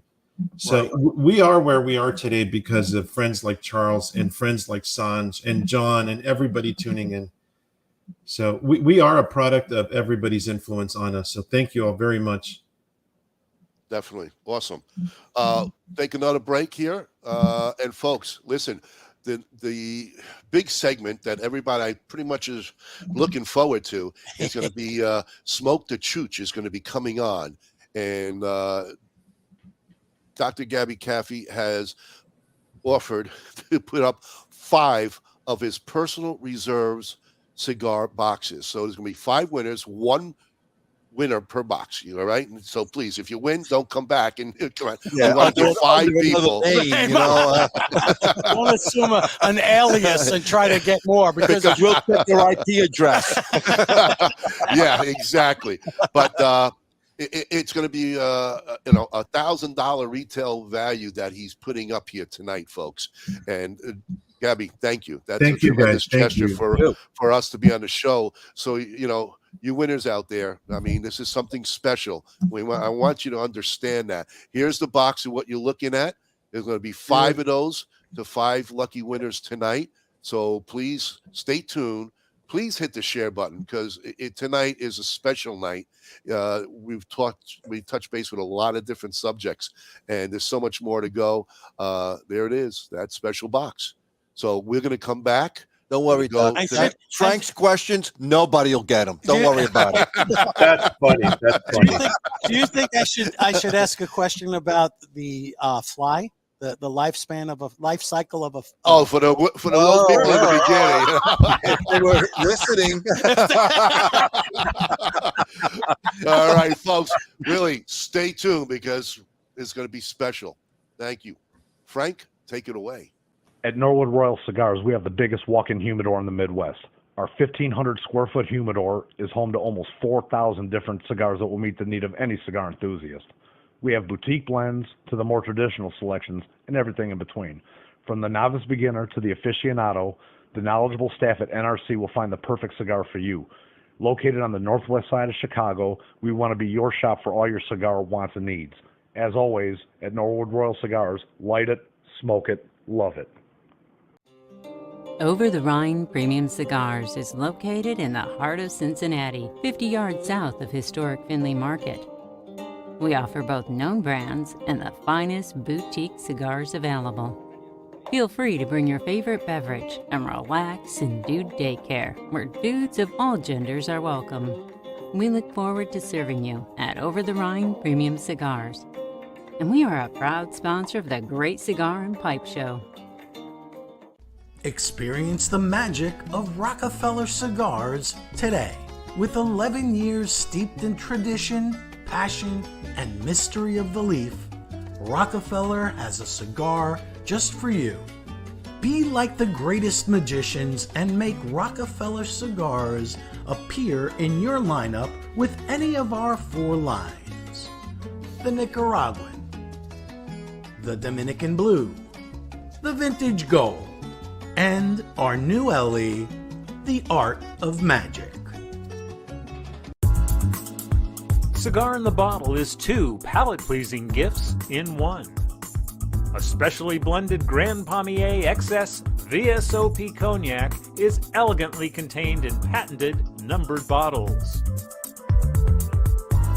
Winner of back-to-back-to-back medals at the LA Spirits Awards, Cigar in the Bottle inventor Forbidden Johnny teams up with Vartan and Hendrik Kellner for this custom-blended Vartan Reserva cigar, well-preserved in a hand-blown glass chamber featuring Bovita 2-way humidification.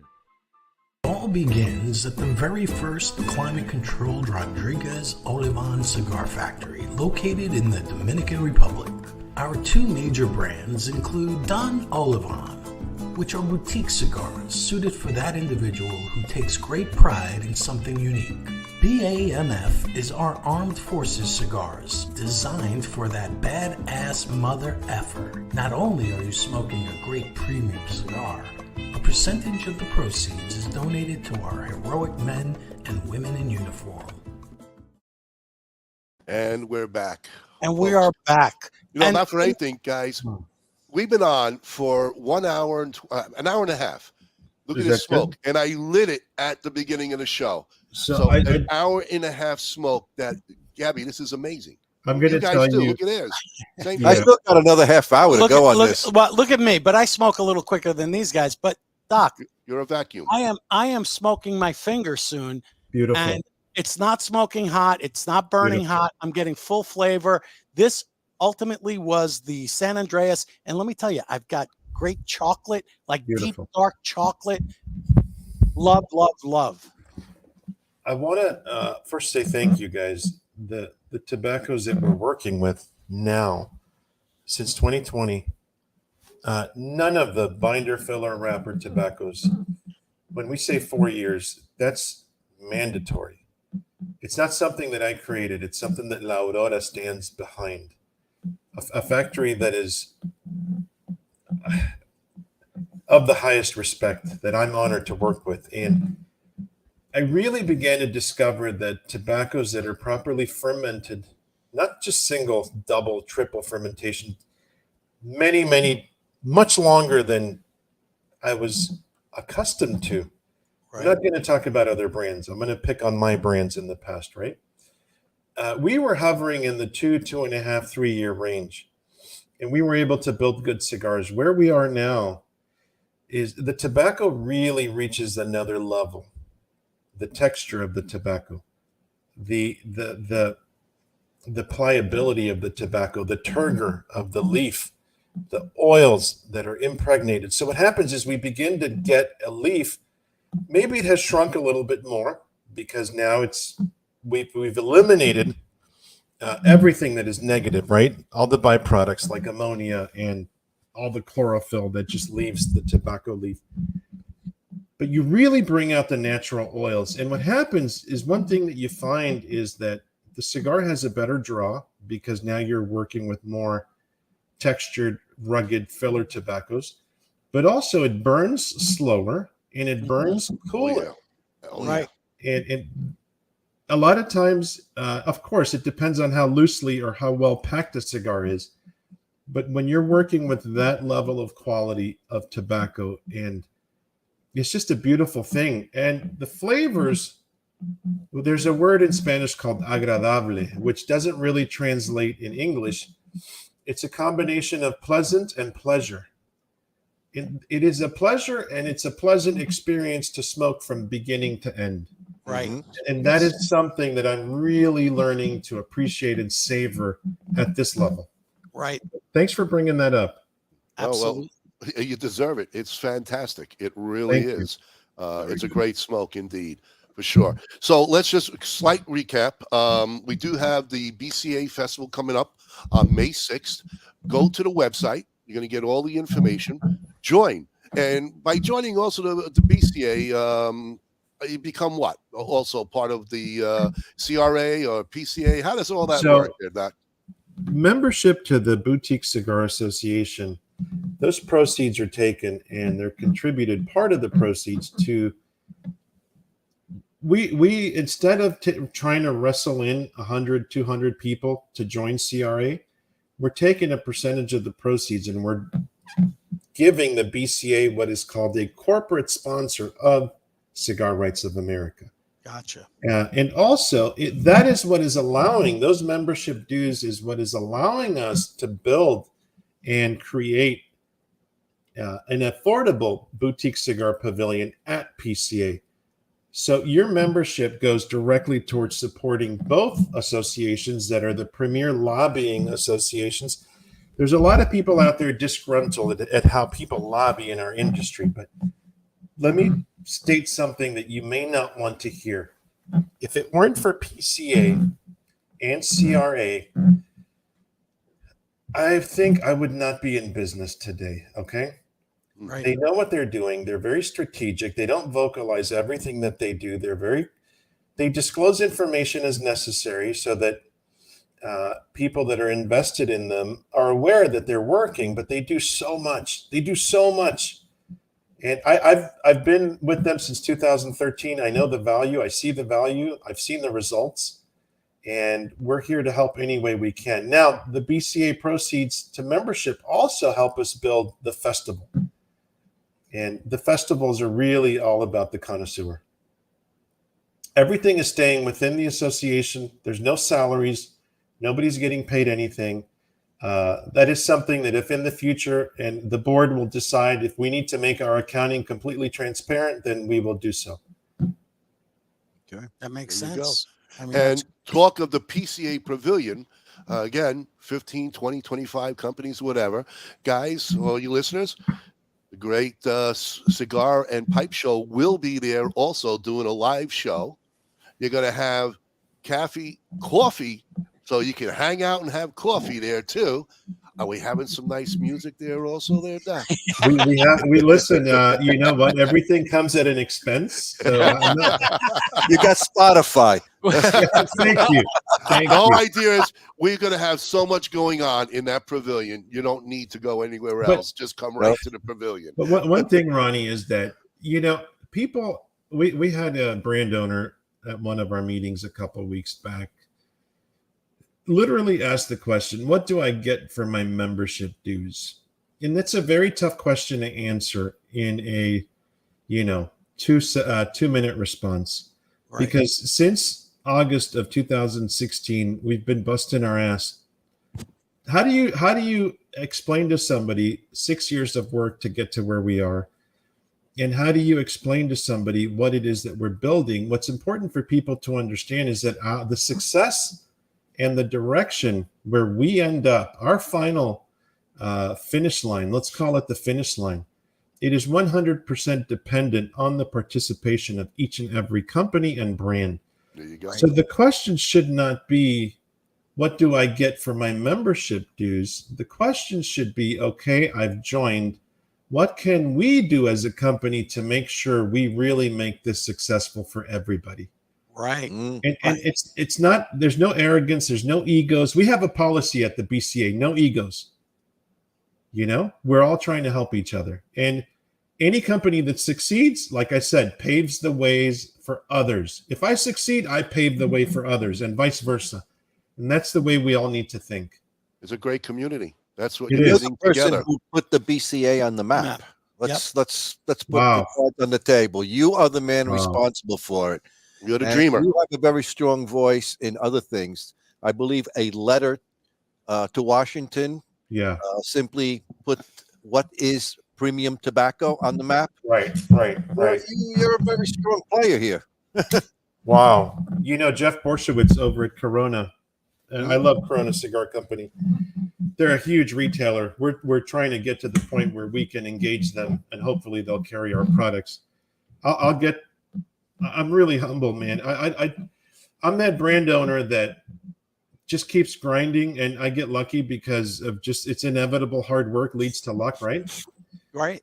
But Jeff Borshowitz sent me an email once, message. I forgot where it was, and he was commending the BCA and our work because the letters that we were writing to the Department of Health and Human Services defining premium tobacco, explaining to them the relationship of nicotine and how it is not something that is of concern with premium cigars, was just something amazing. We've written letters, literally put together a thesis paper documenting the last 26 great cigar makers that have passed on and their average life expectancy. I literally listed 26 cigar manufacturers. These are people like George Burns that are smoking 10 cigars a day, living in a third world country with poor health care. Let's be real.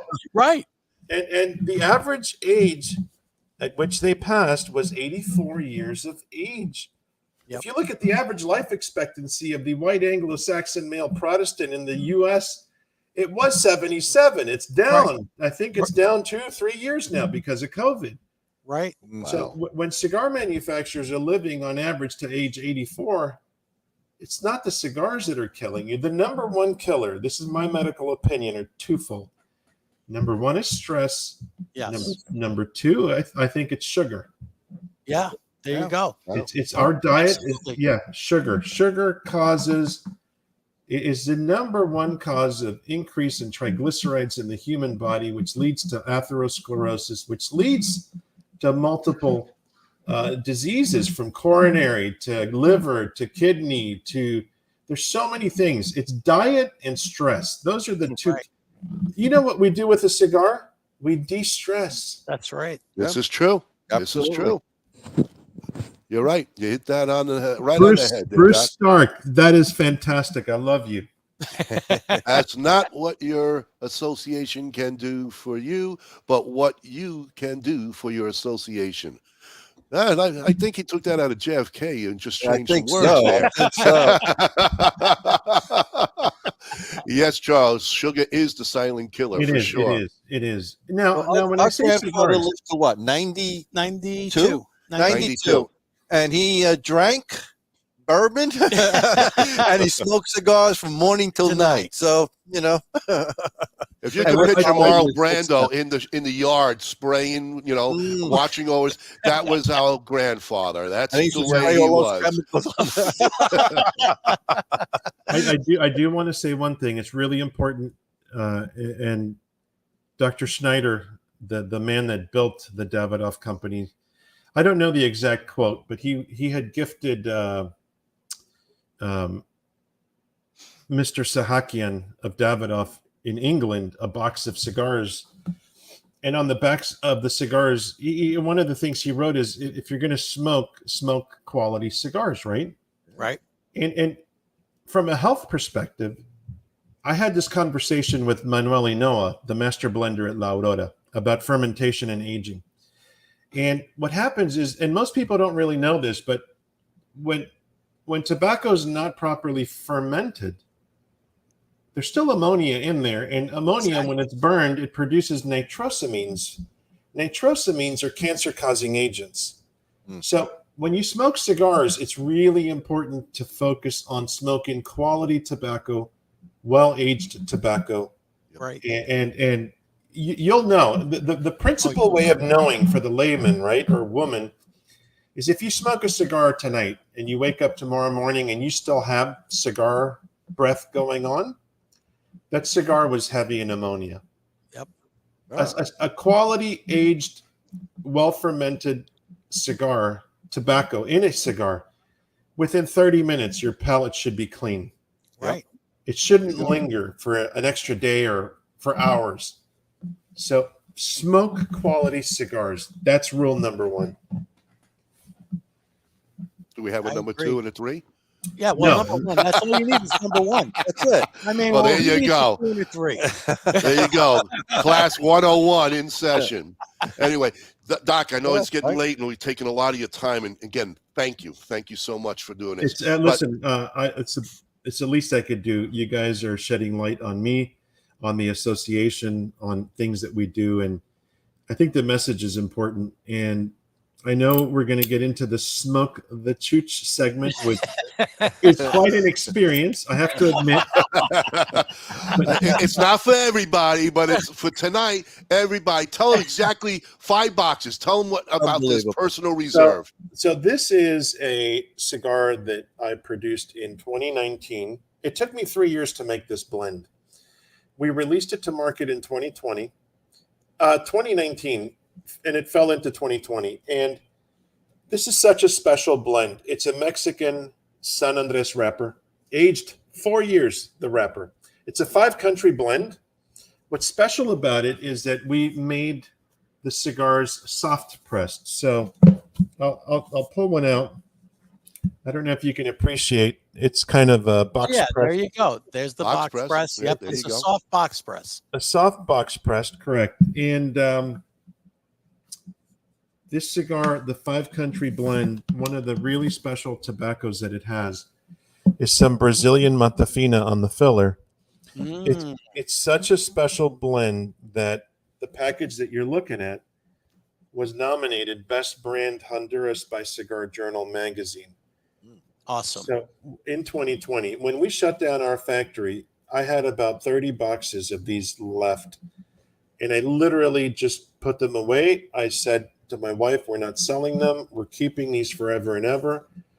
And I'm donating 5 sealed boxes to the Great Cigar and Pipe Show. This is a product that retails for $225 is the MSRP. That is in a tax-free state. Up in New York and California, it's probably well past $350 for this box. Oh, New York is $500. Yeah, exactly, right? So it is my pleasure, you guys, to give a piece of history. Wow. To you guys and your followers. Thank you so much. Thank you. My pleasure. Salud. And Doc, Salud. This segment is all about history and my love of history. So, and the Chooch, for folks who are listening who haven't seen the segment before, we have a lot of new people in on. Italian, I'm going to show you our mascot for the segment.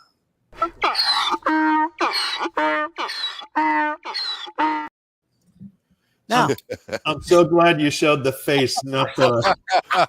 Oh, we got one that we got another face on. Do you have a Joey G, by the way? He's not on tonight, is he? Joey was on. Yes, he is. He's on. That's Joey. He's usually answering these questions with very much a chooch answer, which is basically an answer that is absurd, that has no real basis in anything. So, but I'm going to ask you guys some questions first before we get to the prizes and to the giveaway. Folks, those are the first timers here. This is the way it's going to be. You can practice typing in the answer. It won't count for the prizes yet, but this way you get an idea of what's going on. Exactly. So I love history, and on this date in history, January 24th, very important things happened. Very, very important things. This person who was an icon was born on January 24, 1949 in Chicago, Illinois. 1949, January, and he died on March 5th, 1982 in Los Angeles, California. He was an actor and a musician, best known for being a blues brother. Oh, so Belushi. Jim Belushi. The only guy I could think of is Bill Cosby. John Belushi. John Belushi. Yeah. John I know Belushi. Bill Cosby's still alive, but they technically killed him. Yes, they did. He killed himself, actually. Women who would love to do that. Yes, there are some women that would want to do that. Yeah, I know. But on this date in history, in 1961, Bob, right around the time where you were probably smoking way too much hash. Just saying. Just saying. This person's divorce to playwright Arthur Miller is granted in Marilyn Mexico. Monroe. Ooh, look at Bob. See, he knows this time in history because he can remember these things. He's not supposed to remember. He was he was an airhead. I was listening. I was alive. I mean, one last question for you guys. A very important and very, very, very, very important day in history today. In 1935, the first beer can was sold. Kruger. Budweiser. Kruger Cream Ale. Wow. Okay. By Kruger Brewing Company in Richmond. Look at Ronnie knows his beer. Wow. Look Unbelievably, but yes, I did know that. Wow. I did not make chooches of you guys today. No, 3 for 3. 3 for 3. And that's it. Because now the people Now we go to the audience. Now we go to the greatest cigars made. Yep. This is for the big stuff. So let's go to our very first question of the day. So it's time to play Smoke the Chooch, as we like to say. Question number 1 this is for the audience, folks. So get ready to go cracking. Get Alexa, get Siri, get everybody on board. Here we go. Release the crack. And one, please, just try. Well, if you're a winner, that's it. Just one. Let 4 other people experience. Here you go. Finest cigars made. First question for the audience. Here you go. Where is the lowest elevation in the Caribbean? But I need a place, not just a country. I need a place. Where is the lowest elevation in the Caribbean? Doc, this is an interesting one. My ex-girlfriend's elevation was pretty low.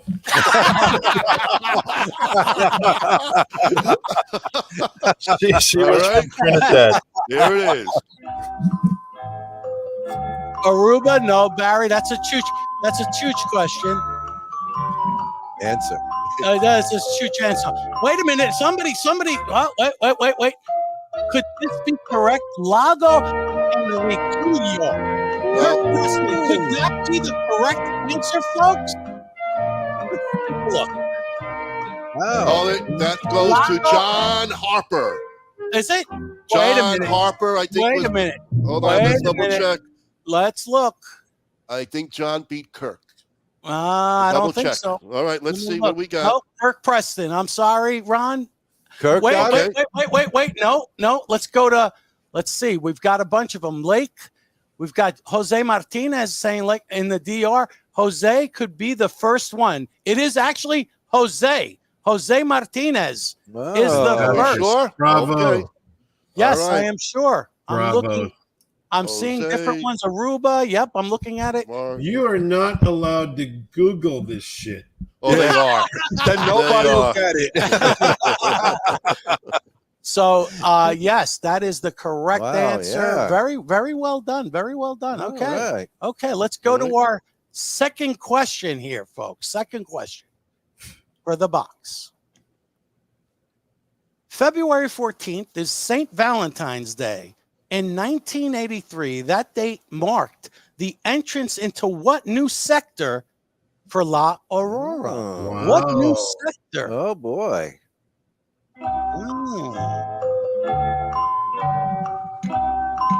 Hey, Frank, do me a favor. I got Kurt asking. He says he beat him by 1. Can you double check that, please? We will look.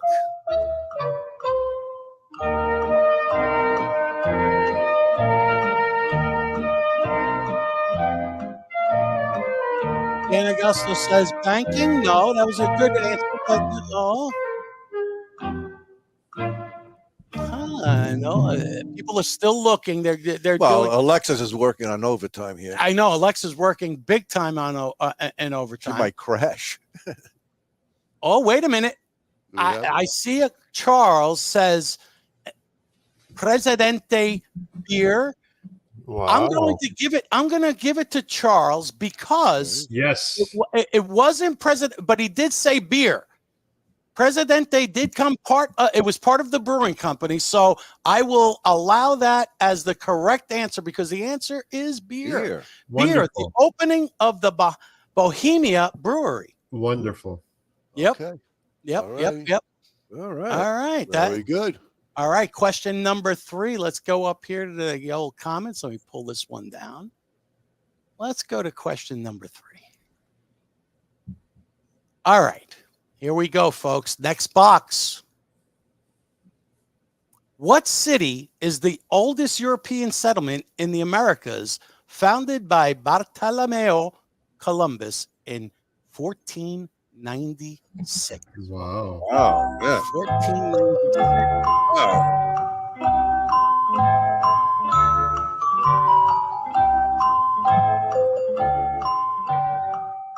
I see St. Augustine. No. St. Augustine. Santo Domingo. Oscar Rodriguez says Santo Domingo. Good, Santo Domingo. Be the correct answer.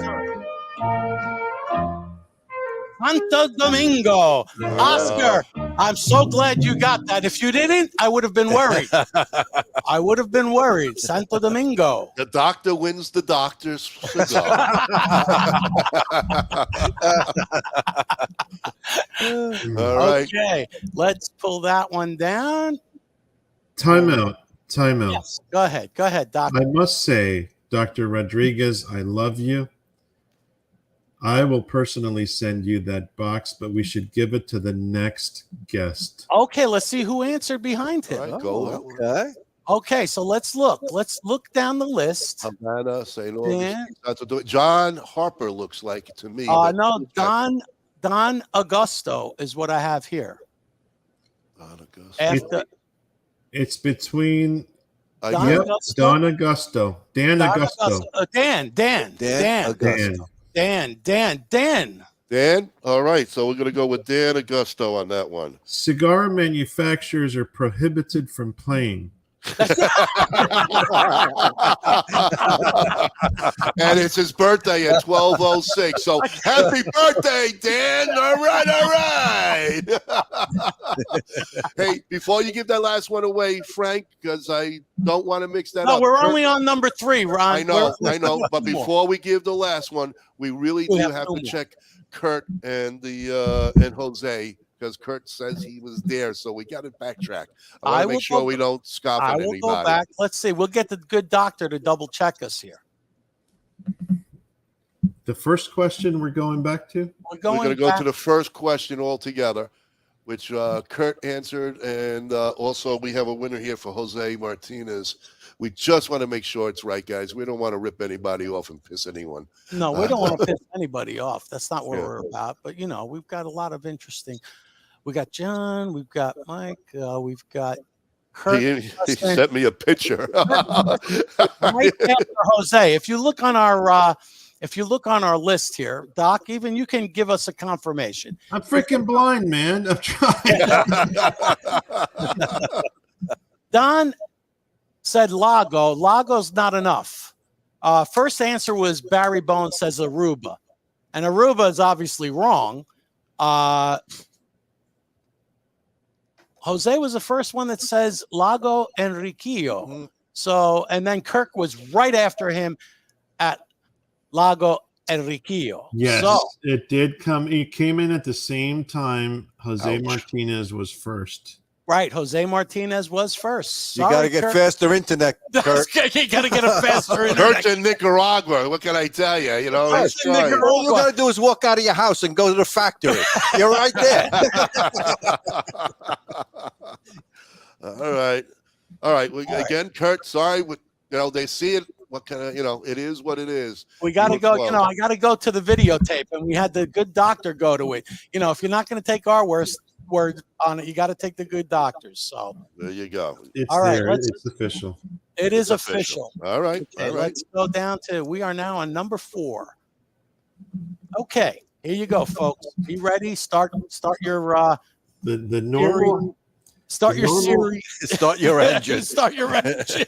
Hey, folks, just to let you guys know, we are watching YouTube, Facebook, also Facebook, yes. everything that's coming up on the screen. We've seen everybody. If there's a delay, I don't know what I don't know what we can do about it. We are trying to be as fair as possible. You can see that we are double checking. You know, again, you know, we got a lot of platforms. Yes. Some are on a delay, so we Tom Petty, internet provider. Petty, yes, you're Take it up allowed. with them. We are banning cigar cigar manufacturers have enough cigars already. That's right. Okay, here we go. Question number 4 for the 4th box. Here we go. In what year did La Aurora first start producing cigars with rings? Wow. Ooh. Interesting.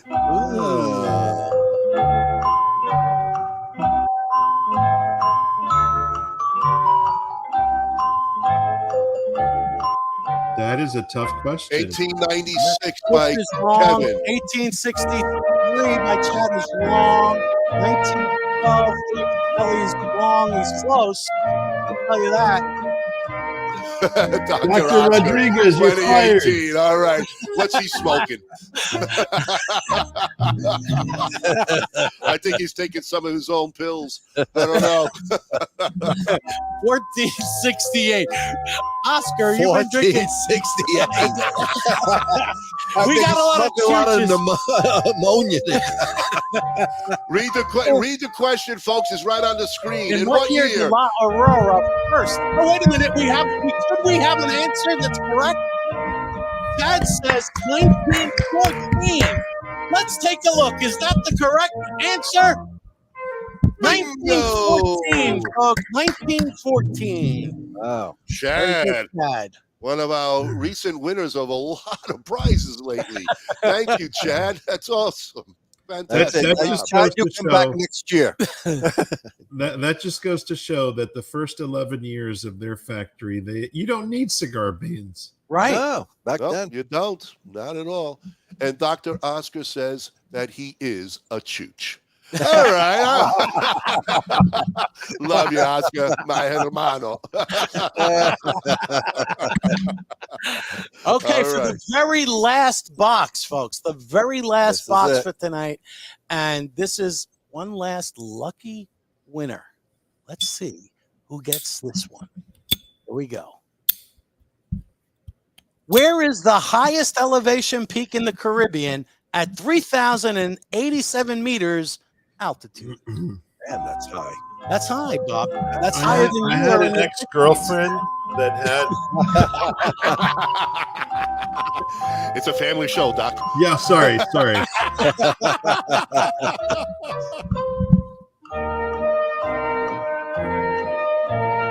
Haiti. No, Doc. Doc, you're a chooch. Wait a minute. Wait. Yes. Duarte Peak. Duarte. Who said Duarte Peak? Kirk. Let me look. Wait. Could that be Joshua? He just beat Joey. He just snuck in and beat Joey. Joshua, Duarte Peak? Could Duarte Peak be the answer? Let me look and see. Let's see if that's the one. It's close enough because it is. Pico Duarte. It's the same thing. Just it's English. the same thing. It's just the English translation. Wonderful. So we will give that over to Joshua. Thank you, Joshua. You are the final winner on tonight's Smoke the Chooch section. Hold it, Joshua. Hold it. Kirk came in right after Joshua. All right. I know. Kirk is just a little behind here. It's time to move back to the States, Kirk. Yeah. Forget about Nicaragua. I mean, oh, God. Let's see. Anyone's fighting? I said that right away. Frank, okay. All right, Joshua. Everybody, please send me your PM us the address so we can get that to Dr. Gaby, and he will get out the most incredible prizes we've ever given in value and, of course, quality of cigars that you will really unbelievable stuff. All right. I do want to mention that Alan Rouleau is going to be donating, I believe, some shirts, some custom. All right, so you beat me to the punch. Oh, wonderful! All right. Wonderful. So, as a special prize to the winners, Alan Rouleau, who is a board member of the BCA and one of the finest tailors that you're going to find, he actually made these shirts, these polos that are unbelievable. All right, so send me your sizes, and you're going to get a fantastic polo done by a fantastic tailor, along with the hat. So you 5 winners are getting also prizes tonight. A hat and a fantastic polo by one of the best. And we're going to get Alan also on the show because he has amazing apparel for cigars and pipe smokers. And Alan, thank you very much for that. So you guys are getting an incredible box of cigars, a polo, and a shirt. The biggest prize night we ever had on the show. They're going to look really spiffy while smoking. Right. Oh, nice, absolutely. So and again, what we send need me you the to size. do is what we want you to do is post up a picture, tag us, tag Doc, tag everyone. So this way you put yourself on Instagram, do the tag thing, and this way we all can see it and it gets out to the masses. Doc, I think that's the way to do it. We have to become current, and that would be the way. That's right. That's it. Yeah, for sure. Listen, tag push the hype. Get him off the show. He's gone. Retired Bob is retired. I have a question for Bob. Bob, you are graced with an age where you got to experience the Marilyn Monroe, right? Whether it was a photo or a television, or we've all seen celebrities come and go, men and women that have that special aura. Are you married, Bob? Yes. Okay. Is your wife around? Yeah. She is in the room right now with you? No. She's over there. She's looking at him saying, Door's closed. Don't worry about it. Please tell us younger guys what it was like to watch Marilyn Monroe on television, or just to... Oh, you want to get me into trouble, huh? Yes. Because it's not fair that I missed out. It's really not fair. Tell me about it. It was absolutely gorgeous. Really? Yeah, absolutely. It's just she had this je ne sais quoi, this special gift. She had it all, man. Wow, you're fucked. Don't go home tonight, pal. Look at pictures of her. You know what, Doc? I think she may have been the very first influencer. Wow. Yeah, I think you could put that in by that. Absolutely. Right? I have to especially share with story. the with the military, with the men, with the yes. I mean, oh yeah, she did a lot of the with Bob Hope and USO stuff. shows. Yeah, the USO shows. I have to share a story with you guys, and it's funny, right? Everything happens for a reason. My father was amazing, right? A movie star, not literally a movie star, just bigger than life. 6'2", tall, handsome, had hair that any man would kill for. Like men are flying to Turkey to get his hair. Like ours.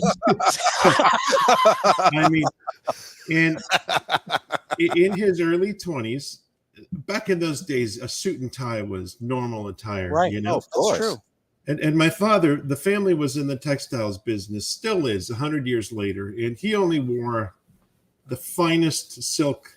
And Alan Rouleau would really appreciate this. I'll share pictures with Alan Rouleau. He was in Mexico City celebrating a birthday of one of his friends, and they were at a very fancy hotel. At that fancy hotel was a gorgeous, gorgeous woman. Mind you, he was in his 20s.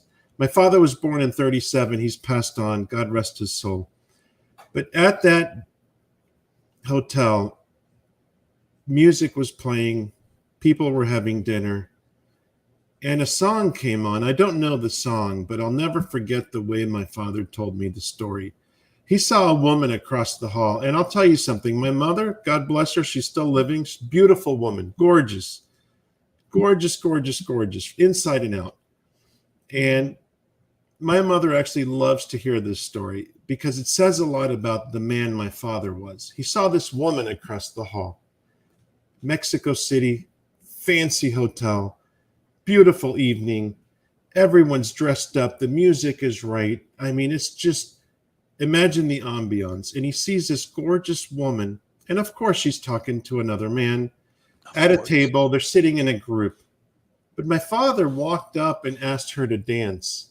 And she agreed. She got up and danced with him. Later, my father finds out as he's getting to know her, he was dancing with Elizabeth Taylor. Wow. I mean, wow. This is, talk about some big shoes to fill. I am so screwed, right? I mean, man, I had to ask you about Marilyn Monroe because Elizabeth Taylor was on that level in her own way.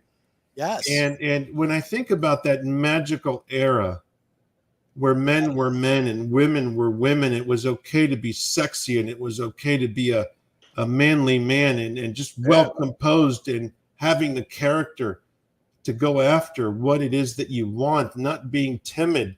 Right. That is beautiful. Absolutely. And you know, there's something that I love about the cigar industry is it really brings out the best and the worst in people. The cigar industry, it's funny, right? Because it will chew you up and spit you out. It all depends on what you do, how you carry yourself, what is in your genetics. Are you destined to build something great or to build something that's going to fail? It is the worst reality check anybody can have. Is coming to the cigar bit, because you know what?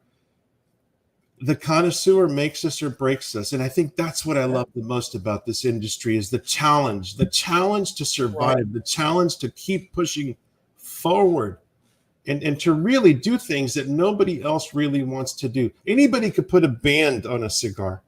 It's all the other things that the entire board at the BCA is doing. These are the unsung heroes that are working behind the scenes. Is pure character, grit, determination. It's all those beautiful things that we're building the platform, the foundation for many, many more years to come. And that's what I love the most about this. And I'm blessed to, even if I have 1% of my father's character, I think that's enough to keep pushing me forward. But this is really great. I've had so many great interviews, you guys. but it really allows us a chance to reflect and really appreciate where we are, because this one day will be history. I'll be gone someday, but you know what I love the most? The fact that you guys gave me the privilege for 2 hours to leave a story for my children to listen to. 24/7. That's right. So listen, 2 hours and I'm still smoking. All right? 2 hours, folks. I'm still smoking your cigar. I just put mine out. Yeah, Bob just put his out. Put mine out. Yeah. I mean, it's amazing. And it's cool. It's fantastic draw. It burned fantastic. Thank you, Gabby, man. we got a lot of people want to know, how can they get your cigars? So the easiest way right now is to go to one of our retailers. I know Over the Rhine Cigars does have an online store. They will ship cigars to you. There's also Neptune Cigars. There's Best Cigar Prices. And as a last resort, you can go to boutiquesmoke.com. But we always try to push people to our brick and mortar retailers. If you have a favorite cigar shop that would like to carry our products, or you want them to carry our products, on boutiquesmoke.com, there's a retailer registration form at the top. They just check it off. And our national sales manager, Daryl Klubeck, who's been watching tonight, he's fantastic. He'll reach out. He'll get the account set up. And it's a beautiful thing. We're really blessed. We have done an amazing job at always reaching out to people that reach out to us. And if there's ever a problem with any of our products, we stand behind them and we always correct anything that goes wrong. That's awesome. Awesome. That's awesome. Hey, one last question. Cognac. Which cigar would go better with cognac? The Sumatra. The Sumatra? Okay, folks. If you're a cognac smoker, and here we got one of our friends, Cigar in a Bottle, got our friend Johnny. Check it out, the Sumatra. The Sumatra for sure, because great cognac. That's great cognac. Oh yeah, it is fantastic. The Sumatra has a certain complexity because it has Peruvian tobacco in it. A special pelo de oro. You guys can look up Peruvian tobacco. Yes. It brings in a certain level of complexity that really goes well with the finish of a fine cognac. Absolutely. Well, I'm not going to complain about going with the bourbon. It went very well tonight. Wonderful. Anyway, I love it. Once again, keep doing what you've been doing. Thank man. you. Yes, yes. So and we're going to work on guys. getting down to La Aurora and do a wonderful podcast and a story with you and them together one That's of these great. days. All right. I would love to take Daryl Klubeck and you guys and take us to the red light district, okay? He doesn't know that, Bob. There aren't enough antibiotics in the Dominican Republic. Anyway, Yeah. Gabby, if you stay on a little bit, if you like, for the after show. I will. For Thank all of you, you, guys. again, May 6th at Miami at the BCA Third Festival, you can actually sit down and meet Dr. Gaby Kafie in person, I'd along be with so honored. many other great, wonderful owners of the BCA. So go on the website, sign up. Everyone can do it, and join us in a wonderful industry. All right? From all of us, guys. all of you, till next week. Light Good them up. night, Good night, everybody. Take care. Tell my brothers to line them up.